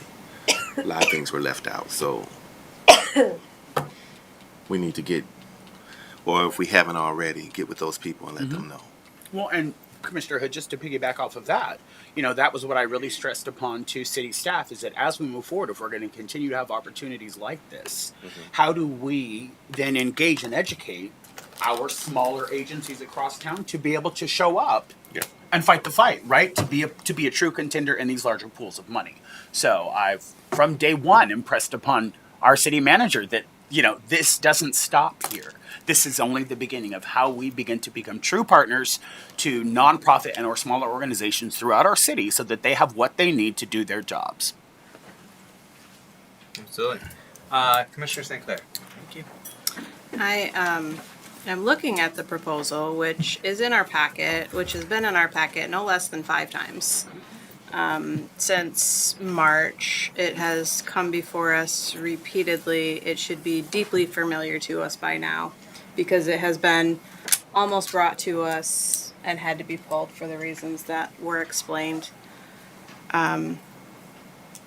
It's very clear to me that we tasked a dedicated group of individuals from our community with an impossible mission.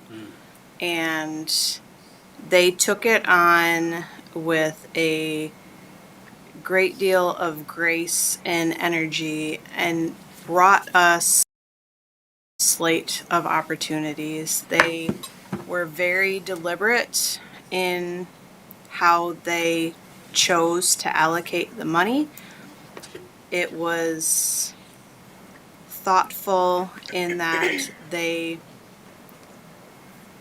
particularly pursued opportunities for women-owned businesses and minority-owned businesses and opportunities that would impact the most marginalized in our community. And that is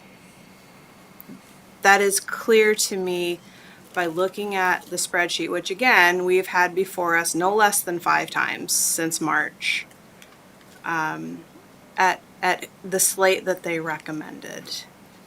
I think in an ideal world, we could have spent the whole $22 million on these opportunities, and I would have loved to have done that. Ooh, yes. But I also am aware that the parks are our responsibility and public safety is our responsibility. And you can only split the baby so many ways. So while not everyone's favorite nonprofit got chosen, and I'm not gonna lie, there was a couple on here that I was really sad that didn't make it to the top because I deeply support them and they do incredible work.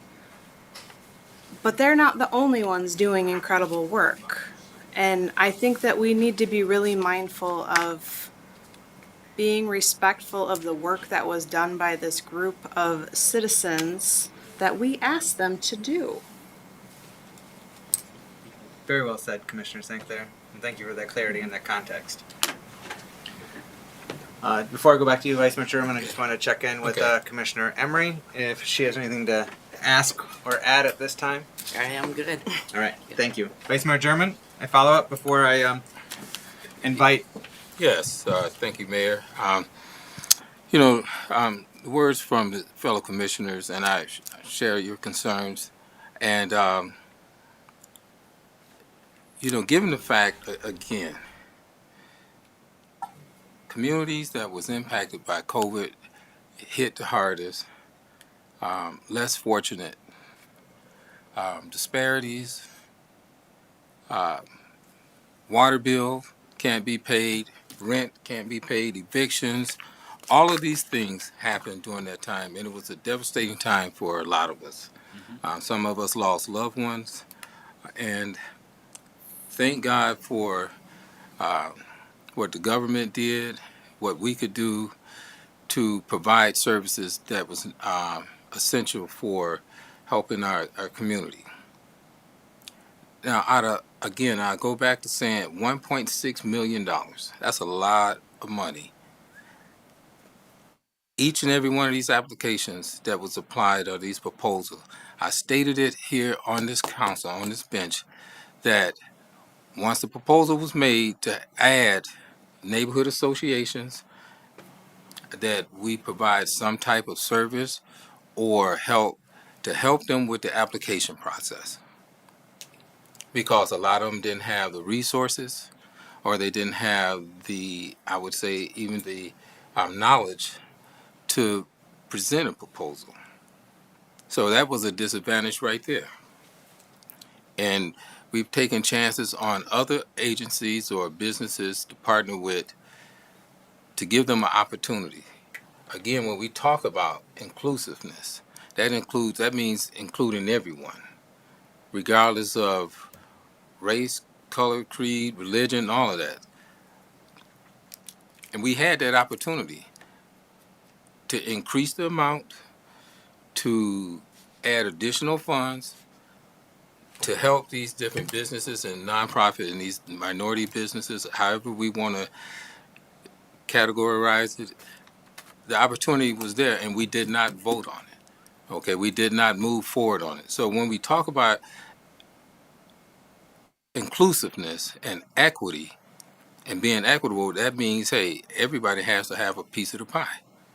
I can't sit at the table and say, hey, I'm going to have dinner with everyone and their plate's full and mine's empty. No, that's not being equitable and inclusive. So, and it would be hypocritical for me to even vote in favor of this when I didn't approve the others. And I'm not concerned with the conflict of interest because our council and has done an excellent job stating that. But I have a problem with how the process was done. And it excluded a lot of people and organizations. Thank you, Vice Mayor German. Yeah, thank you.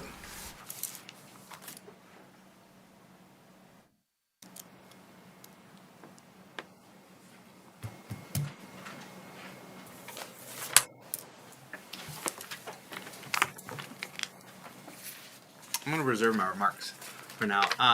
Would you care to speak at this point, Joe Bontice?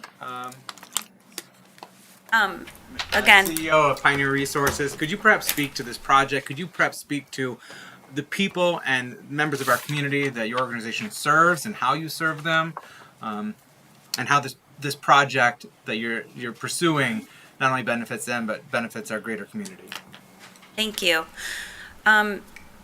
When we talk about numbers, Pioneer Resources serves over 4,000 individuals a year. So in vast number of areas, but we didn't focus on that in this request. We focused on how do we look at where our community, where our service centers are located, and how our community members could come together more. And that was the purpose of this submission, was really to look at how can we provide a space that's accessible for all. And when we talk about equity, we have to ensure that we're talking about accessibility. Because again, when we look at the numbers in the city, we have a vast number of individuals that require accessibility. So having a paved accessible path and making sure it was inclusive to everyone in that community, not an organization singly asking for something for ourselves, but for members of the Marquette neighborhood, who again, as Commissioner Ramsey had brought up, at times are marginalized. And how can we focus on that Marquette community to make sure that it's available to them, but as well as the city at large? Any specific questions? Again, the total proposal cost was $209,000. We have sought out additional funding to be able to support another $7,000 of that. Even having the reduction of the $150,000 being awarded, we will continue to work towards supplementing that additional dollars because we are invested in this community. We are invested in the Marquette neighborhood. And our property butts up to the city of Muskegon's property as well. Mm-hmm. And so this pathway that you're pursuing would be publicly accessible, and it would connect to the existing right-of-ways that exist in that neighborhood, the sidewalk. And so any members of the Marquette neighborhood or beyond would be able to access this pathway and enjoy the nature there. It's right above the Ryerson Creek. Correct. Okay. Correct. Unfortunately, we cannot connect it directly to that path because the city property is in between. But again, we would love to see a sidewalk that provides that accessibility, especially for the school children that are walking by our property daily and are walking on the side of the road or on our property because there isn't a sidewalk there. But again, assuring that we can have a space. We reviewed the priorities of the ARPA funding, the federal funding that was provided, and this was within that scope. So again, it wasn't based on a loss or a decrease. It was again based on how can you provide things to the community again to be reinvested. Okay. And perhaps it's if this project were to move forward, perhaps it's another opportunity for us to collaborate to create those connections. And it does, as part of our master land use plan that we recently adopted about pursuing a green corridor through the Ryerson Creek area. So I see this project as complementing that master land use plan that we all just unanimously adopted just very recently on trying to move forward with that green corridor. So, Commissioner Hood, did you have I don't know if that was for Jill or if it was something separate. No, did it you have wasn't something to ask or add? I just wanted to. Okay, something else to comment. Yeah, Hold that for yeah, a second. Commissioners, do you have, Vice Mayor German or Commissioners, do you have any things to ask of Jill, who's patiently waited tonight and patiently waited for some months for us to have this deliberation and determination? Vice Mayor German. Yes, and thank you for attending and being part of the process. Just a quick question. Have you sought any other type of funding for this project? So yes, we have received already the support from the Community Foundation to be able to supplement, but that's only $7,000. And that's it. Okay, nothing from the state or anything like that? Okay. No, but if you know of anything, I will apply. Yes. But typically, there's not too much that can provide it on private property. Okay, thank you. I'd invite you to come over to the campus. Well, I've seen the campus and it is really nice.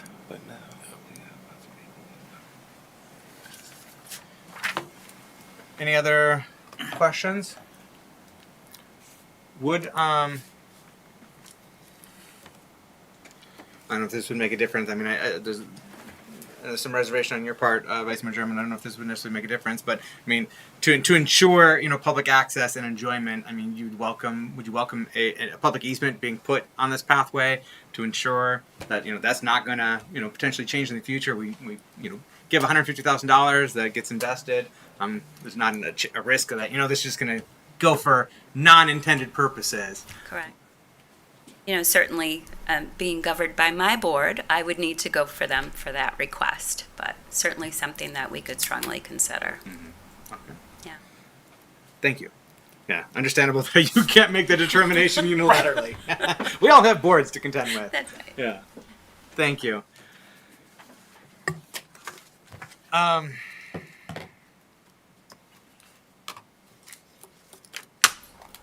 think it is certainly respectable, Vice Mayor German, your desire to support those who are most impacted by COVID and your continued passion and interest in advancing equity and inclusivity. At the same time, I think it is important, as has been articulated by our fellow commissioners, that a process was put in place, that we all approved that process, where we appointed citizens from across our city to do that tremendous work, difficult work, many, many hours of consideration of many, many different applications, and score them separately, so they were not influencing one another in their scoring it separately, and determining what their aggregate scores are to determine the ranks of projects and then allocation of resources to them. And we were intentional in moving that process forward and also depoliticizing it. And as I said, when the recommendations were brought to us, that unless there was a strong or compelling reason to deviate from those recommendations, then I would be concurring with those recommendations. And as Commissioner St. Clair indicated, sure, there were some that I would have liked to give less money to, or there were other projects that didn't make the cut that I would have loved to have given money to. You know, I had my own preferences and biases come into play, but I deferred, and I thought it was important that we as a body deferred to the citizens that we tasked with that challenging undertaking, and respect what they brought forward to us, and respect their intent to serve our community in so many different ways, and so many folks from marginalized populations in our community at the same time. And this particular initiative does help support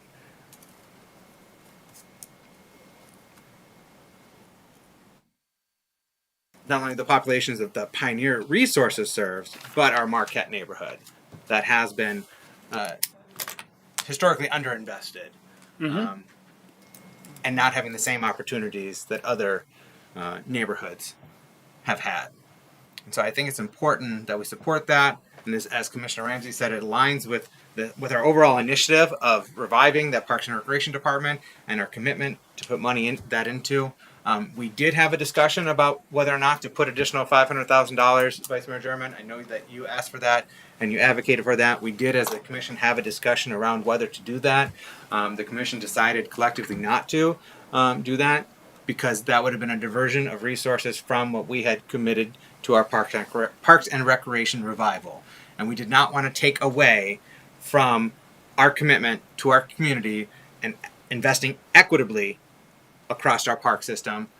We were able to put an additional $100,000, so we raised it from $1.5 million to $1.6 million, but we didn't raise it to $2 million for this particular program because we wanted to maintain that initial commitment that we made to the entirety of our city and that park system. But we're also open to, in the end, if there's monies remaining, revisiting that and potentially allocating those remaining dollars to this community ARPA grant program. And that's where we could have opportunities to either review the ones that didn't make the cut and allocate any remaining dollars to them, or as Commissioner Hood kind of intimated, perhaps give those that didn't make the cut an opportunity to revise or update their grant application so that they had a complete application to be considered, and that's where we could additionally look at allocating those final resources. And so we still have flexibility in how we proceed with the final dollars. They haven't all been spent, and so we'll see what shakes out in the end of those dollars. I'm concerned or have reservations about, while trying to do good, and I respect that intentionality of trying to do good, doing harm in the process or penalizing a worthwhile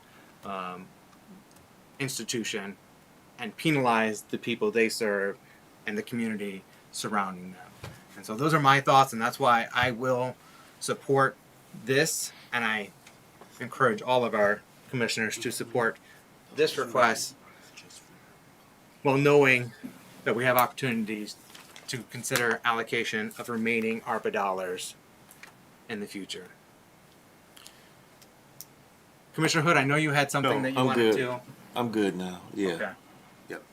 It was cleared out. Okay. Then we're gonna go to roll call. I think we're good. Roll call, please. Commissioner Ramsey? Yes. Vice Mayor German? No. Commissioner Emery? Yes. Commissioner St. Clair? Yes. Mayor Johnson? Yes. Commissioner Hood? Yes. Motion fails. I would like to remind Mr. German that $510,000 of those ARPA funds were allocated to his neighborhoods. Thank you. To 6 different applicants. Commissioner I am not done. No, Commissioner Ramsey, you are not recognized. No, I will save myself from public comment. Commissioner Ramsey, you can speak, but you must be recognized to speak. And you can raise your questions or concerns under any other business. Okay. You do not need to avail yourself of public comment. You are a member of this board. Thank you, sir. But this moment is not the time. Thank you.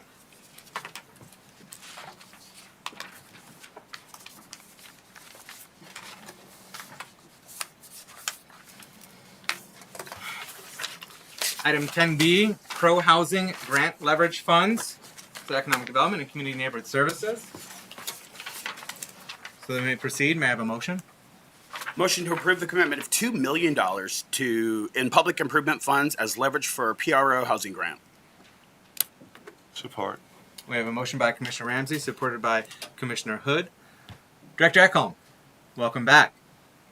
Could you please report out on this item and this opportunity? Good evening again. Yeah, sure. So we had the opportunity to present 2 months ago, roughly, to the HUD Detroit District Office on our infill housing programs. And during that in-service with all of the HUD staff from the state of Michigan, they mentioned and unveiled to their own team that they were going to have this NOFO, this Notice of Funding Opportunity, coming out for this new pilot program called CDBG Pro.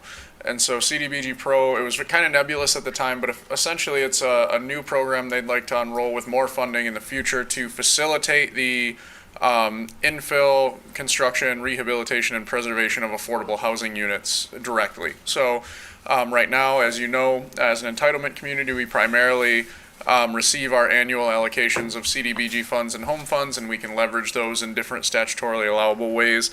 This is different. This is a direct grant allocation. In the past, as an entitlement community, we've not been eligible for any grant opportunities from HUD because of the fact that we get that annual allocation. So historically, we've missed out on some of their other programs like ICE grants, which has been difficult sometimes because much more affluent communities have received those funds and we have not. But this is open to all. And so as a pilot, there's $85 million nationwide. We think that we are very competitive for it because we're already so progressive on infill housing, and we already do a lot of preservation work as well as new construction. So given that, we would like to apply, and we intend to apply for this $85 million pot of money. We intend to apply for $10 million, which is the maximum allowable. For the sake of transparency, we're quite sure we'll get a haircut on that because I'm sure they're likely to spread this money around. There's points connected to leveraging match dollars that have been approved by the local unit of government or other applicant, public housing authority, board, what have you. After we are through our ARP infill housing program, based on my projections, we should have something like $3.3 million in unrestricted public improvement funds. I'd like to take $2 million of those and leverage them as a proposed match, along with the $500,000 that the City Commission has already approved in this fiscal year's budget for property acquisitions for infill housing. We think that should get us some extra points in this application. To break it down, we've applied for $10 million. A large portion of that is going to go towards new construction of infill housing for folks at 80% AMI and below. That could look like for sale product. That could also look like our city taking a more progressive step in building a portfolio of affordable rentals whose revenues could potentially offset or expand programming in CNS. So that's something we're taking a look at. It would also have a significant chunk of money towards housing preservation. So additional facade improvement grants for residents, expansions of our existing neighborhood empowerment program, and then additional funds to bolster our priority repair programs and things of that nature. And then last but not least, we have $500,000 held as a set aside for down payment assistance for low-income buyers who are maybe just outside their ability to qualify for FHA or general mortgaging. And so we'd like to take $500,000 of this money and assist people in buying homes as well, already existing homes on the market, and potentially our new construction infill as well. So all this money would be directed towards the facilitation of affordable housing expansion in the city limits, and we would then leverage that $2.5 million, which we hope to spend on future infill housing anyway, pending commission approval, but this would earmark it for specifically this program and affordable housing initiatives at or under 80% AMI. Happy to answer any questions. Fantastic.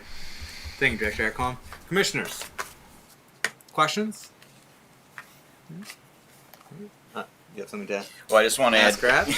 that this is an exciting project to apply for, and a good use of our public improvement funds. Long day. But just to be clear, so that we're transparent on things, that there are opportunity costs with doing this. I think it's worth it, but other things that possibly been planned for in public works or other types of improvements might have to be delayed. But that's perfectly fine, but I'm just making it transparent that, you know, there are opportunity costs. So. Making it clear for all of us in our community that we are committing, at this point, $2 million of our public improvement fund in order to leverage them to get potentially $10 million in support. And we'll know in the coming months, so it's not like we're these locked up for years. We'll know in the coming months to what extent we're going to be getting those resources and to what extent we're going to have to allocate those $2 million. But I know, given, I'll sharing my perspective, given the housing needs assessment that we've recently completed, and knowing that we need 3,000 housing units across the price spectrum at all price points within the next 5 years, that this is money well spent. And the opportunity to secure a much greater amount of money to be able to be invested in housing and community is one that I don't think we should pass up. And so I'm excited for this work, and I'm very grateful for you and your team to bring this opportunity to us to embrace and pursue. And so I just want to extend my appreciation and kudos for pursuing this initiative.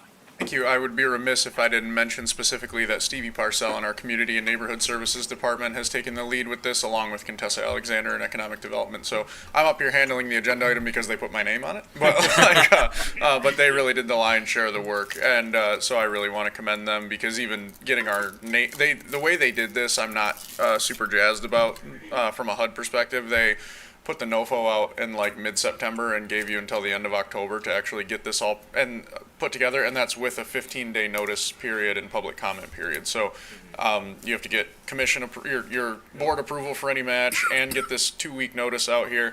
They really kind of threw it together pretty quickly, and so the fact that we were able to respond and that you've been supportive, presumably this evening, is really a testament to our commitment to affordable housing and the staff's capabilities. I'm just very proud of them. So. Absolutely, yes. And yes, the staff did amazing. I think Jake's underselling himself a little bit too in his preparation of this, but his staff here at City Hall, because we were at a conference when all this came up, and they really put all this together quickly, and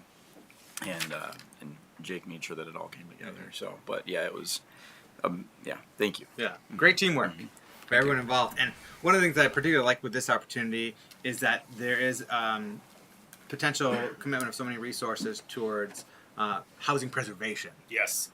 It's not just about building new, and we've heard that from members of our community. It's like, well, why are we not focusing more attention and resources on the upkeep and preservation of our existing housing stock and upgrading them instead of building new and doing infill? And so I think that this is important, that we are focusing a very meaningful portion of this opportunity towards that housing preservation, in addition to housing growth and expansion.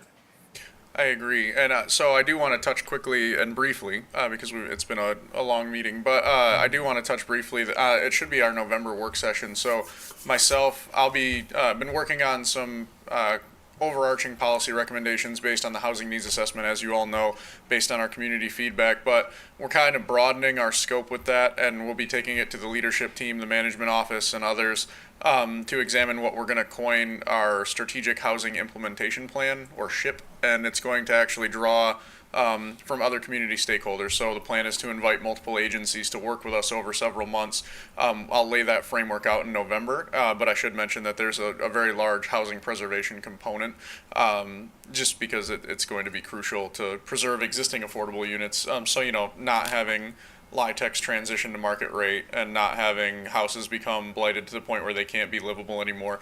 So we're going to kind of lay all these overarching policy goals out for you, and hopefully have you endorse a process that will be throughout the course of the winter, where we will put together our strategic housing implementation plan with various community agencies, and then present action items to you hopefully by the spring. So this is part and parcel to a bigger effort from the CDBG Pro standpoint.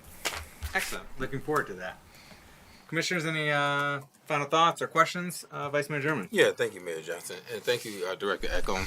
You're on top of your game, and your staff, and what you're doing, and with this certain project or proposal, when we talk about rehabilitation of homes that's already existing, that's something that I've advocated for years, even with the CDBG block grant. And one of the things I brought to the commission was, and I do know we have a program that services the community, but they also put a lien on property. And I brought that to our legislative meeting. Are we looking at adjusting that? Because certain things that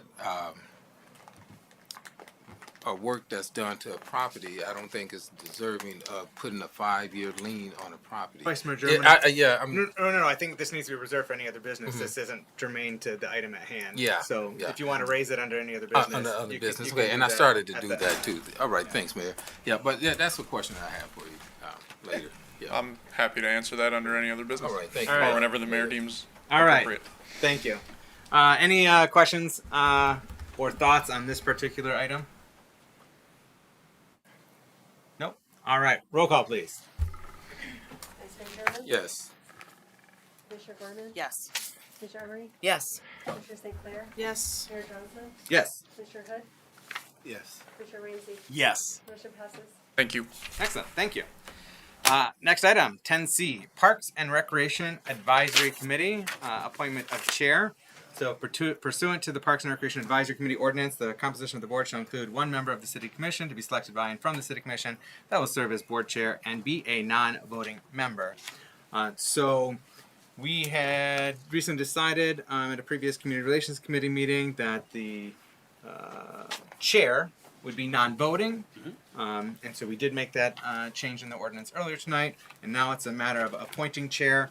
And so I would humbly ask my fellow commissioners, because I'm interested in serving this capacity just in the first year, to get the committee up and running, and then handing it off to a fellow commissioner. But this is something that's been near and dear to my heart, and getting this department revived and allocating resources. So I would humbly ask that perhaps you will nominate me. Commissioner St. Clair. I move to appoint Mayor Kenneth Johnson, member of City Commission, to serve on the Parks and Recreation Advisory Committee as chair of the committee as a non-voting member. Support. Oh, you got a lot of support. I appreciate the support, fellow commissioners. So can we just add on there with term expiring December 31st of 2024? Four. Yes.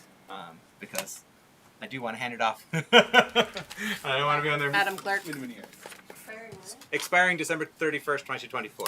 It would be actually January. Or January, to be January consistent 1, with the rest. Yeah. So what does it need to be? January 31st, 2025. Okay, January 31st, 2025, and then we're handing it off to another member of the commission. So we had a motion by Commissioner St. Clair and supported by, I think I might have heard Vice Mayor German first. Or Commissioner Emery. Either one. Commissioner Emery. I see it. To appoint myself, Kenneth Johnson, as chair of the Parks and Recreation Advisory Committee for the initial, just over the initial year. Yeah. All right, unless there's any discussion, roll call, please. Commissioner Gorman? Yes. Commissioner Emery? Yes. Commissioner St. Clair? Yes. Mayor Johnson? Yes. Commissioner Hood? Yes. Commissioner Ramsey? Yes. Vice Mayor German? Yes. Motion passes.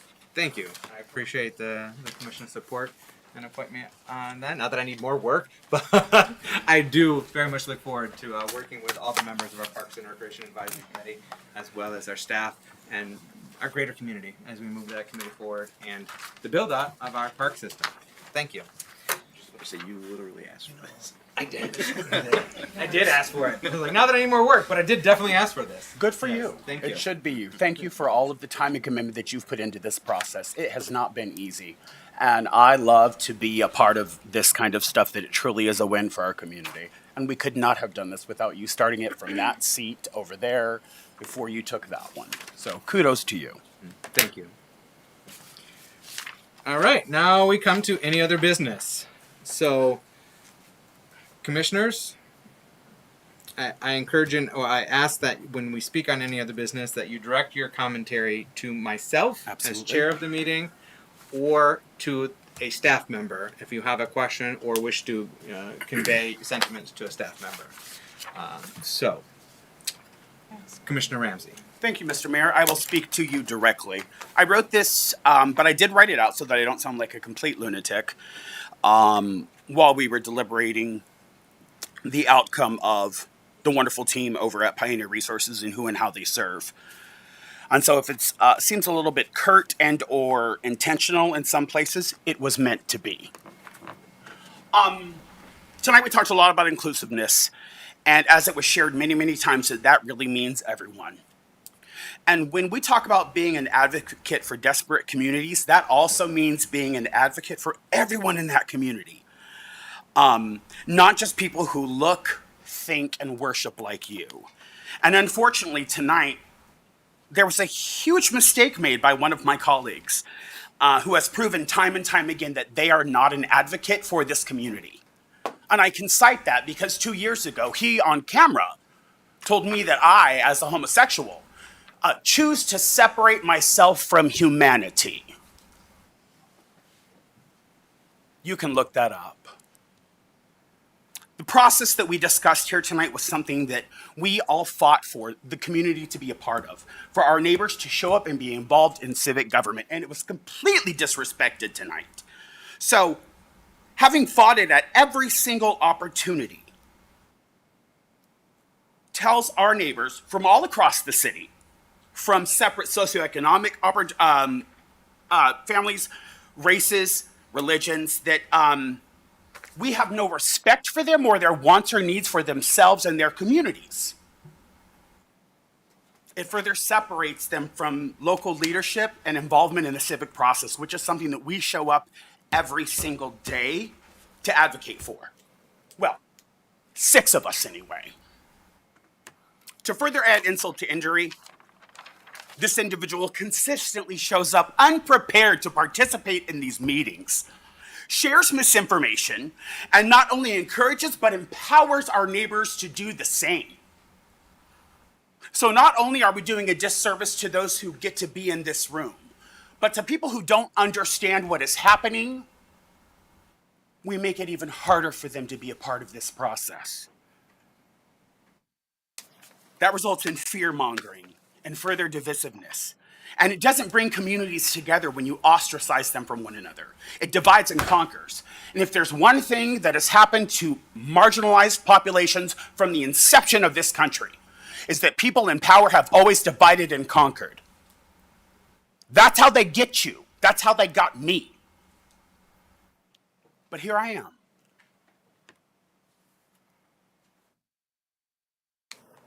You, Mr. German, Commissioner Ramsey. are a walking contradiction to what it means to be an advocate for this community, and I will no longer remain silent so that it is okay. And for the record, Mr. Mayor, Director Willis's last name is Wills. His name is Peter Wills. Commissioner Ramsey. Thank you for your service and sharing Oh, your no sentiments. apologies.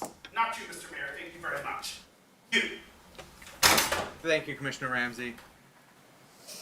Commissioner St. Clair. Thank you. Director Wills, I have a question for you.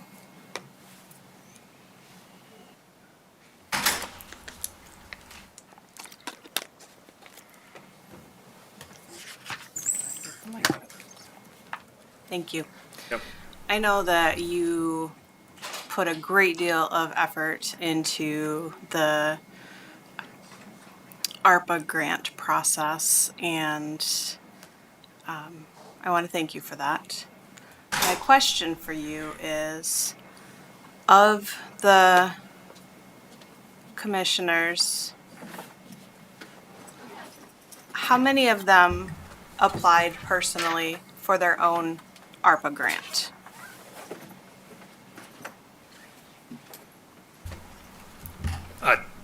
Commissioner German did submit an application for $250,000 request. Okay, thank you. That's all. Thank you, Commissioner St. Clair. Vice Mayor German. Thank you, Mayor. Couple things here. And I just want to remind, please direct I'm going to commentary towards direct me exactly. or to a staff member. Yeah. As for the public records and for the record, I did mention that the organization that I founded and represented as the president, Stand Up, Speak Out, so-called SUSO. I brought that to the commission's attention, and due to a conflict, talking with legal counsel and the city manager, there was not a problem. My concern was that, hey, if those guidelines had been put in place on the application, I would not have applied. So that was the reason my organization applied. Okay, given that, I wanted to see each and every other organization receive something, regardless of what the amount was, to be equitable and inclusive. Now, not taking anything from the committees that overseen this process or the directors, and I just felt, given the fact that we had an opportunity sitting on this council to make a difference, that's each and every one of us, to vote in favor to make sure that each organization receives something out of $1.6 million. As to the fact of Commissioner Ramsey, I'm talking to you, Mayor, his remarks and comments. I'm not a psychiatrist. I'm not a therapist. I can't help him control his anger. If he chooses to get out of control, hey, that's him. I'm going to serve this council and on this bench with dignity, integrity, and pride as I have the 12 years I've been here. I've taken an oath to do what's in the best interest of this government, the community, and the citizens that I serve. So as misinformation, I've never given anyone any misinformation. And as for the term homosexual, that is a blatant out lie. Bullshit. I've never Commissioner addressed, Ramsey? I've never used that word to Commissioner Ramsey and said anything calling him anything of that nature. So if anyone wants to see the facts, review the tapes, because I never used that term. As a matter of fact, when it comes to the LGBT community, I have LGBT community people in my family. So, and I love them dearly. I treat everybody as a person with the utmost respect and will continue to do that. I don't have to raise my voice or get into a shouting match and throwing mud at anybody. That's my character and it always will be. But thank you, Mayor, for allowing me to say that. And I will again continue to serve this seat with dignity and uphold the oath that I sworn to take. Thank you, Vice Mayor German. Is there anyone that has not spoken, have an item to bring up under any other business to be addressed? Dang, I thought I did, but I forget. You had something, Commissioner Hood? I don't remember now. So I know there was a question earlier. I'm just going to ask it for you, German. Yeah.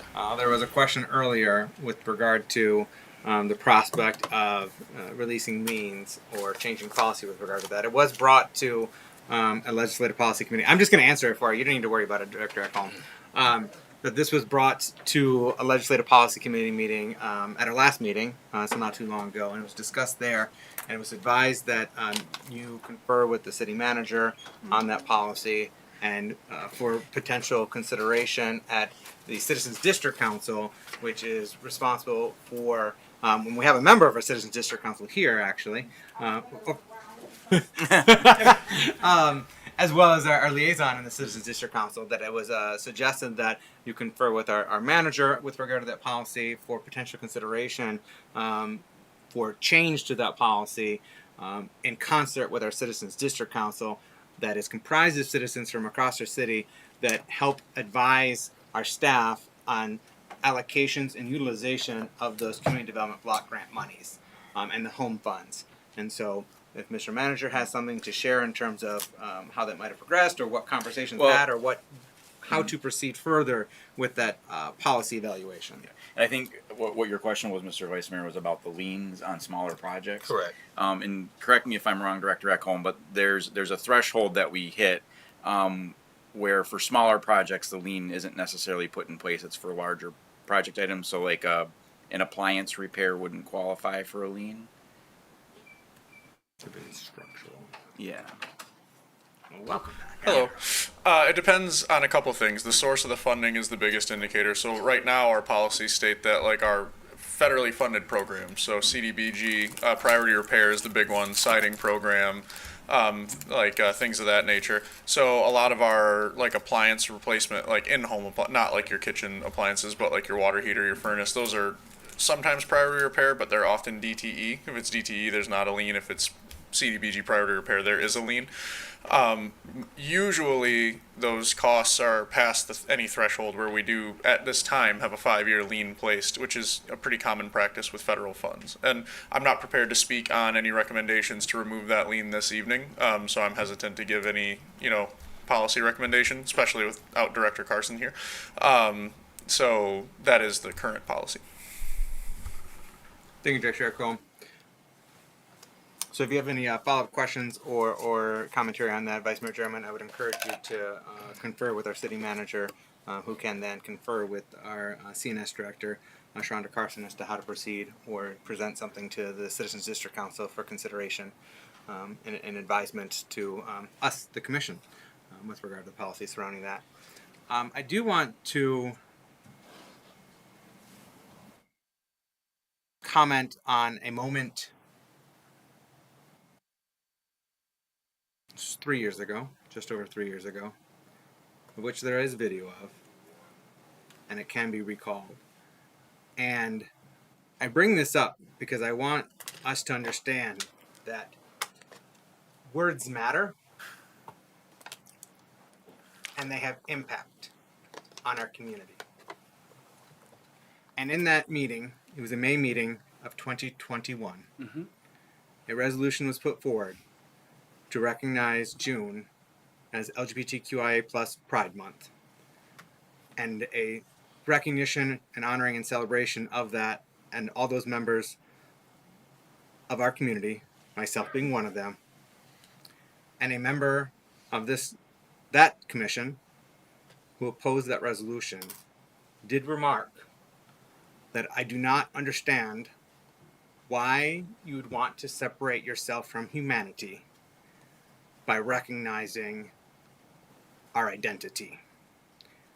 And that hurt many people in our community. I heard from them. They expressed pain. They were taken aback that a member of the commission who's supposed to serve all of our city and all of our citizens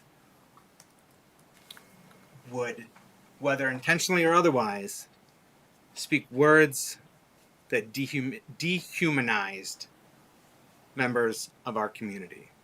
And so I share that just as a reminder that the words we speak and the energy we put out there with those words have an impact for good or bad, and encourage all of us to be mindful of that as we conduct ourselves as elected officials and leaders of this community, and how we serve all members of this community. So with that said, I'm moving on to public comment. There's a phone number if anyone wishes to give public comment. I do have someone that's submitted a request to speak form, but you can get prepared to phone in as well. That number is 231-724-6721. First up, we have Miss Vina Coleman joining us from the Jackson Hill neighborhood. Welcome. I don't have my glasses. I have a comment and I have a question. We may not be able to answer the question right this moment, but I can talk to you after the commission meeting, or connect you with the appropriate personnel. Well, okay, now I gotta do this. Okay, one is about the Vice Mayor Jarman said about the people not getting a fair shake when it came to writing the grant. I'll just put it that way. I don't know. I can remember when we were in our CBCG meeting that I suggested that maybe there should be a 3-day seminar where everybody can come to, and like small little organizations, big little organizations can come to and learn how to write grants, so that they can not only get money from the city, they can get money from the state and the federal. You know what they say, if you teach a man to fish, if you give him a fish, he'll eat for a day. Teach him to fish, he'll feed himself. It goes something like that. And two, this is along the lines with the Pioneer Resource Trail. If it's gonna follow the creek, actually, I think that would be a good idea, because if that one follows the creek, you could also extend it to Steele and all the way to Yuba. So like Pioneer could fix their little part and hook them all together. If you extend it to Yuba, then that will connect the people over there by Steele to go downtown. I would say personally. Oh, I was gonna say, that phone listening to me. Are you a part of the FBI? Right. Okay. It will also get those people from the Steel side to be connected to downtown. They can ride their bikes, they can walk, and what have you. You know, that was some of the people on Jackson Hill Neighborhood Association's idea was to make a little nature trail along the creek. Of course, mine was elaborate. You know, it had all the bells and whistles. But, you know, that way they can do their part, and then every neighborhood, you'll have like 3 or 4 neighborhoods all hooked together, and then they'll all have access to downtown. So that was my little thing to say. Thank you. Thank you. I love it. I love it. Dream big and. You know I dream big all the time. Yes. No, great suggestions, great feedback.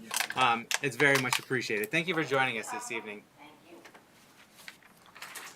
Anyone else in the audience wishes to give public comment? Yes, Mr. Flamoen joining us from the NIMS neighborhood. Welcome, welcome. Thank you. I'm just kind of learning, so I got confusion in my head. The Pioneer Resource Grant didn't pass 3 months ago, 4 months ago, because of conflict with Gorman used to work for them. How did a sitting commissioner apply for a grant and he wasn't eliminated from voting? I don't understand that. I think there's a conflict there. If a commissioner's group applied for a grant, he should have had to go through the same process that we went through with Gorman. If hers was not brought up, we wouldn't be here today and they'd have their money. Correct? That's it. Thank you, Mr. Flamoen.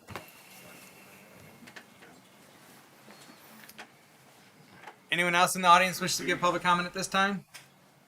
All right, we're going to go to the phones. That's 231-724-6721.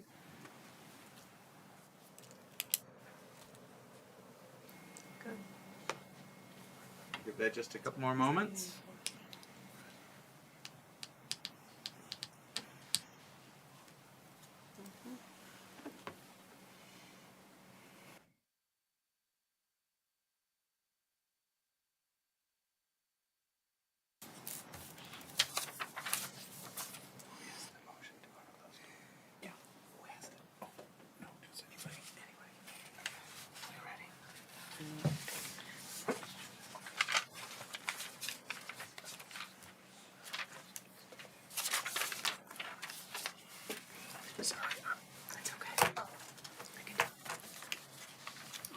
All right, anyone on the phone? No, Mayor. Nope. Okay. I just want to remind folks of a couple upcoming events and opportunities to engage your elected and employed officials, all of your city officials. One of which tomorrow is a Parks open house. That's going to be from 5 to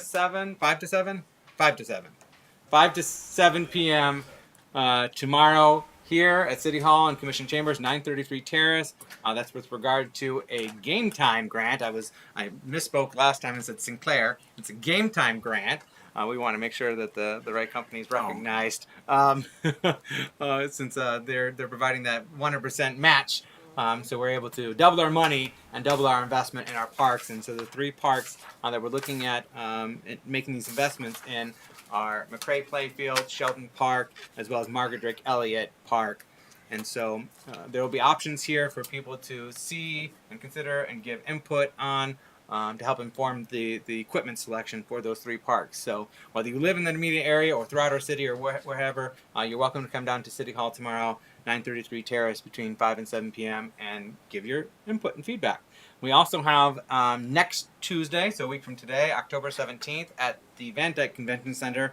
That's going to be the Shoreline Drive open house.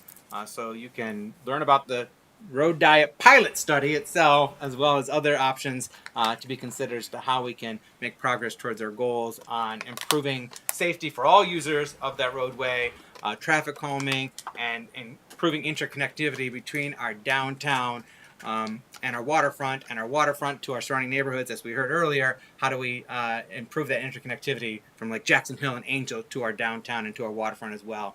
And so those are some of the things that we're trying to explore. How do we make progress on? And so that Shoreline Drive open house is a week from tomorrow, or a week from today, Tuesday, October 17th, 4 to 7 p.m. at Van Dyke Convention Center in the lower level. If the weather's nice, it'll be outside. If the weather's not so nice, it'll be inside the lower level of the convention center.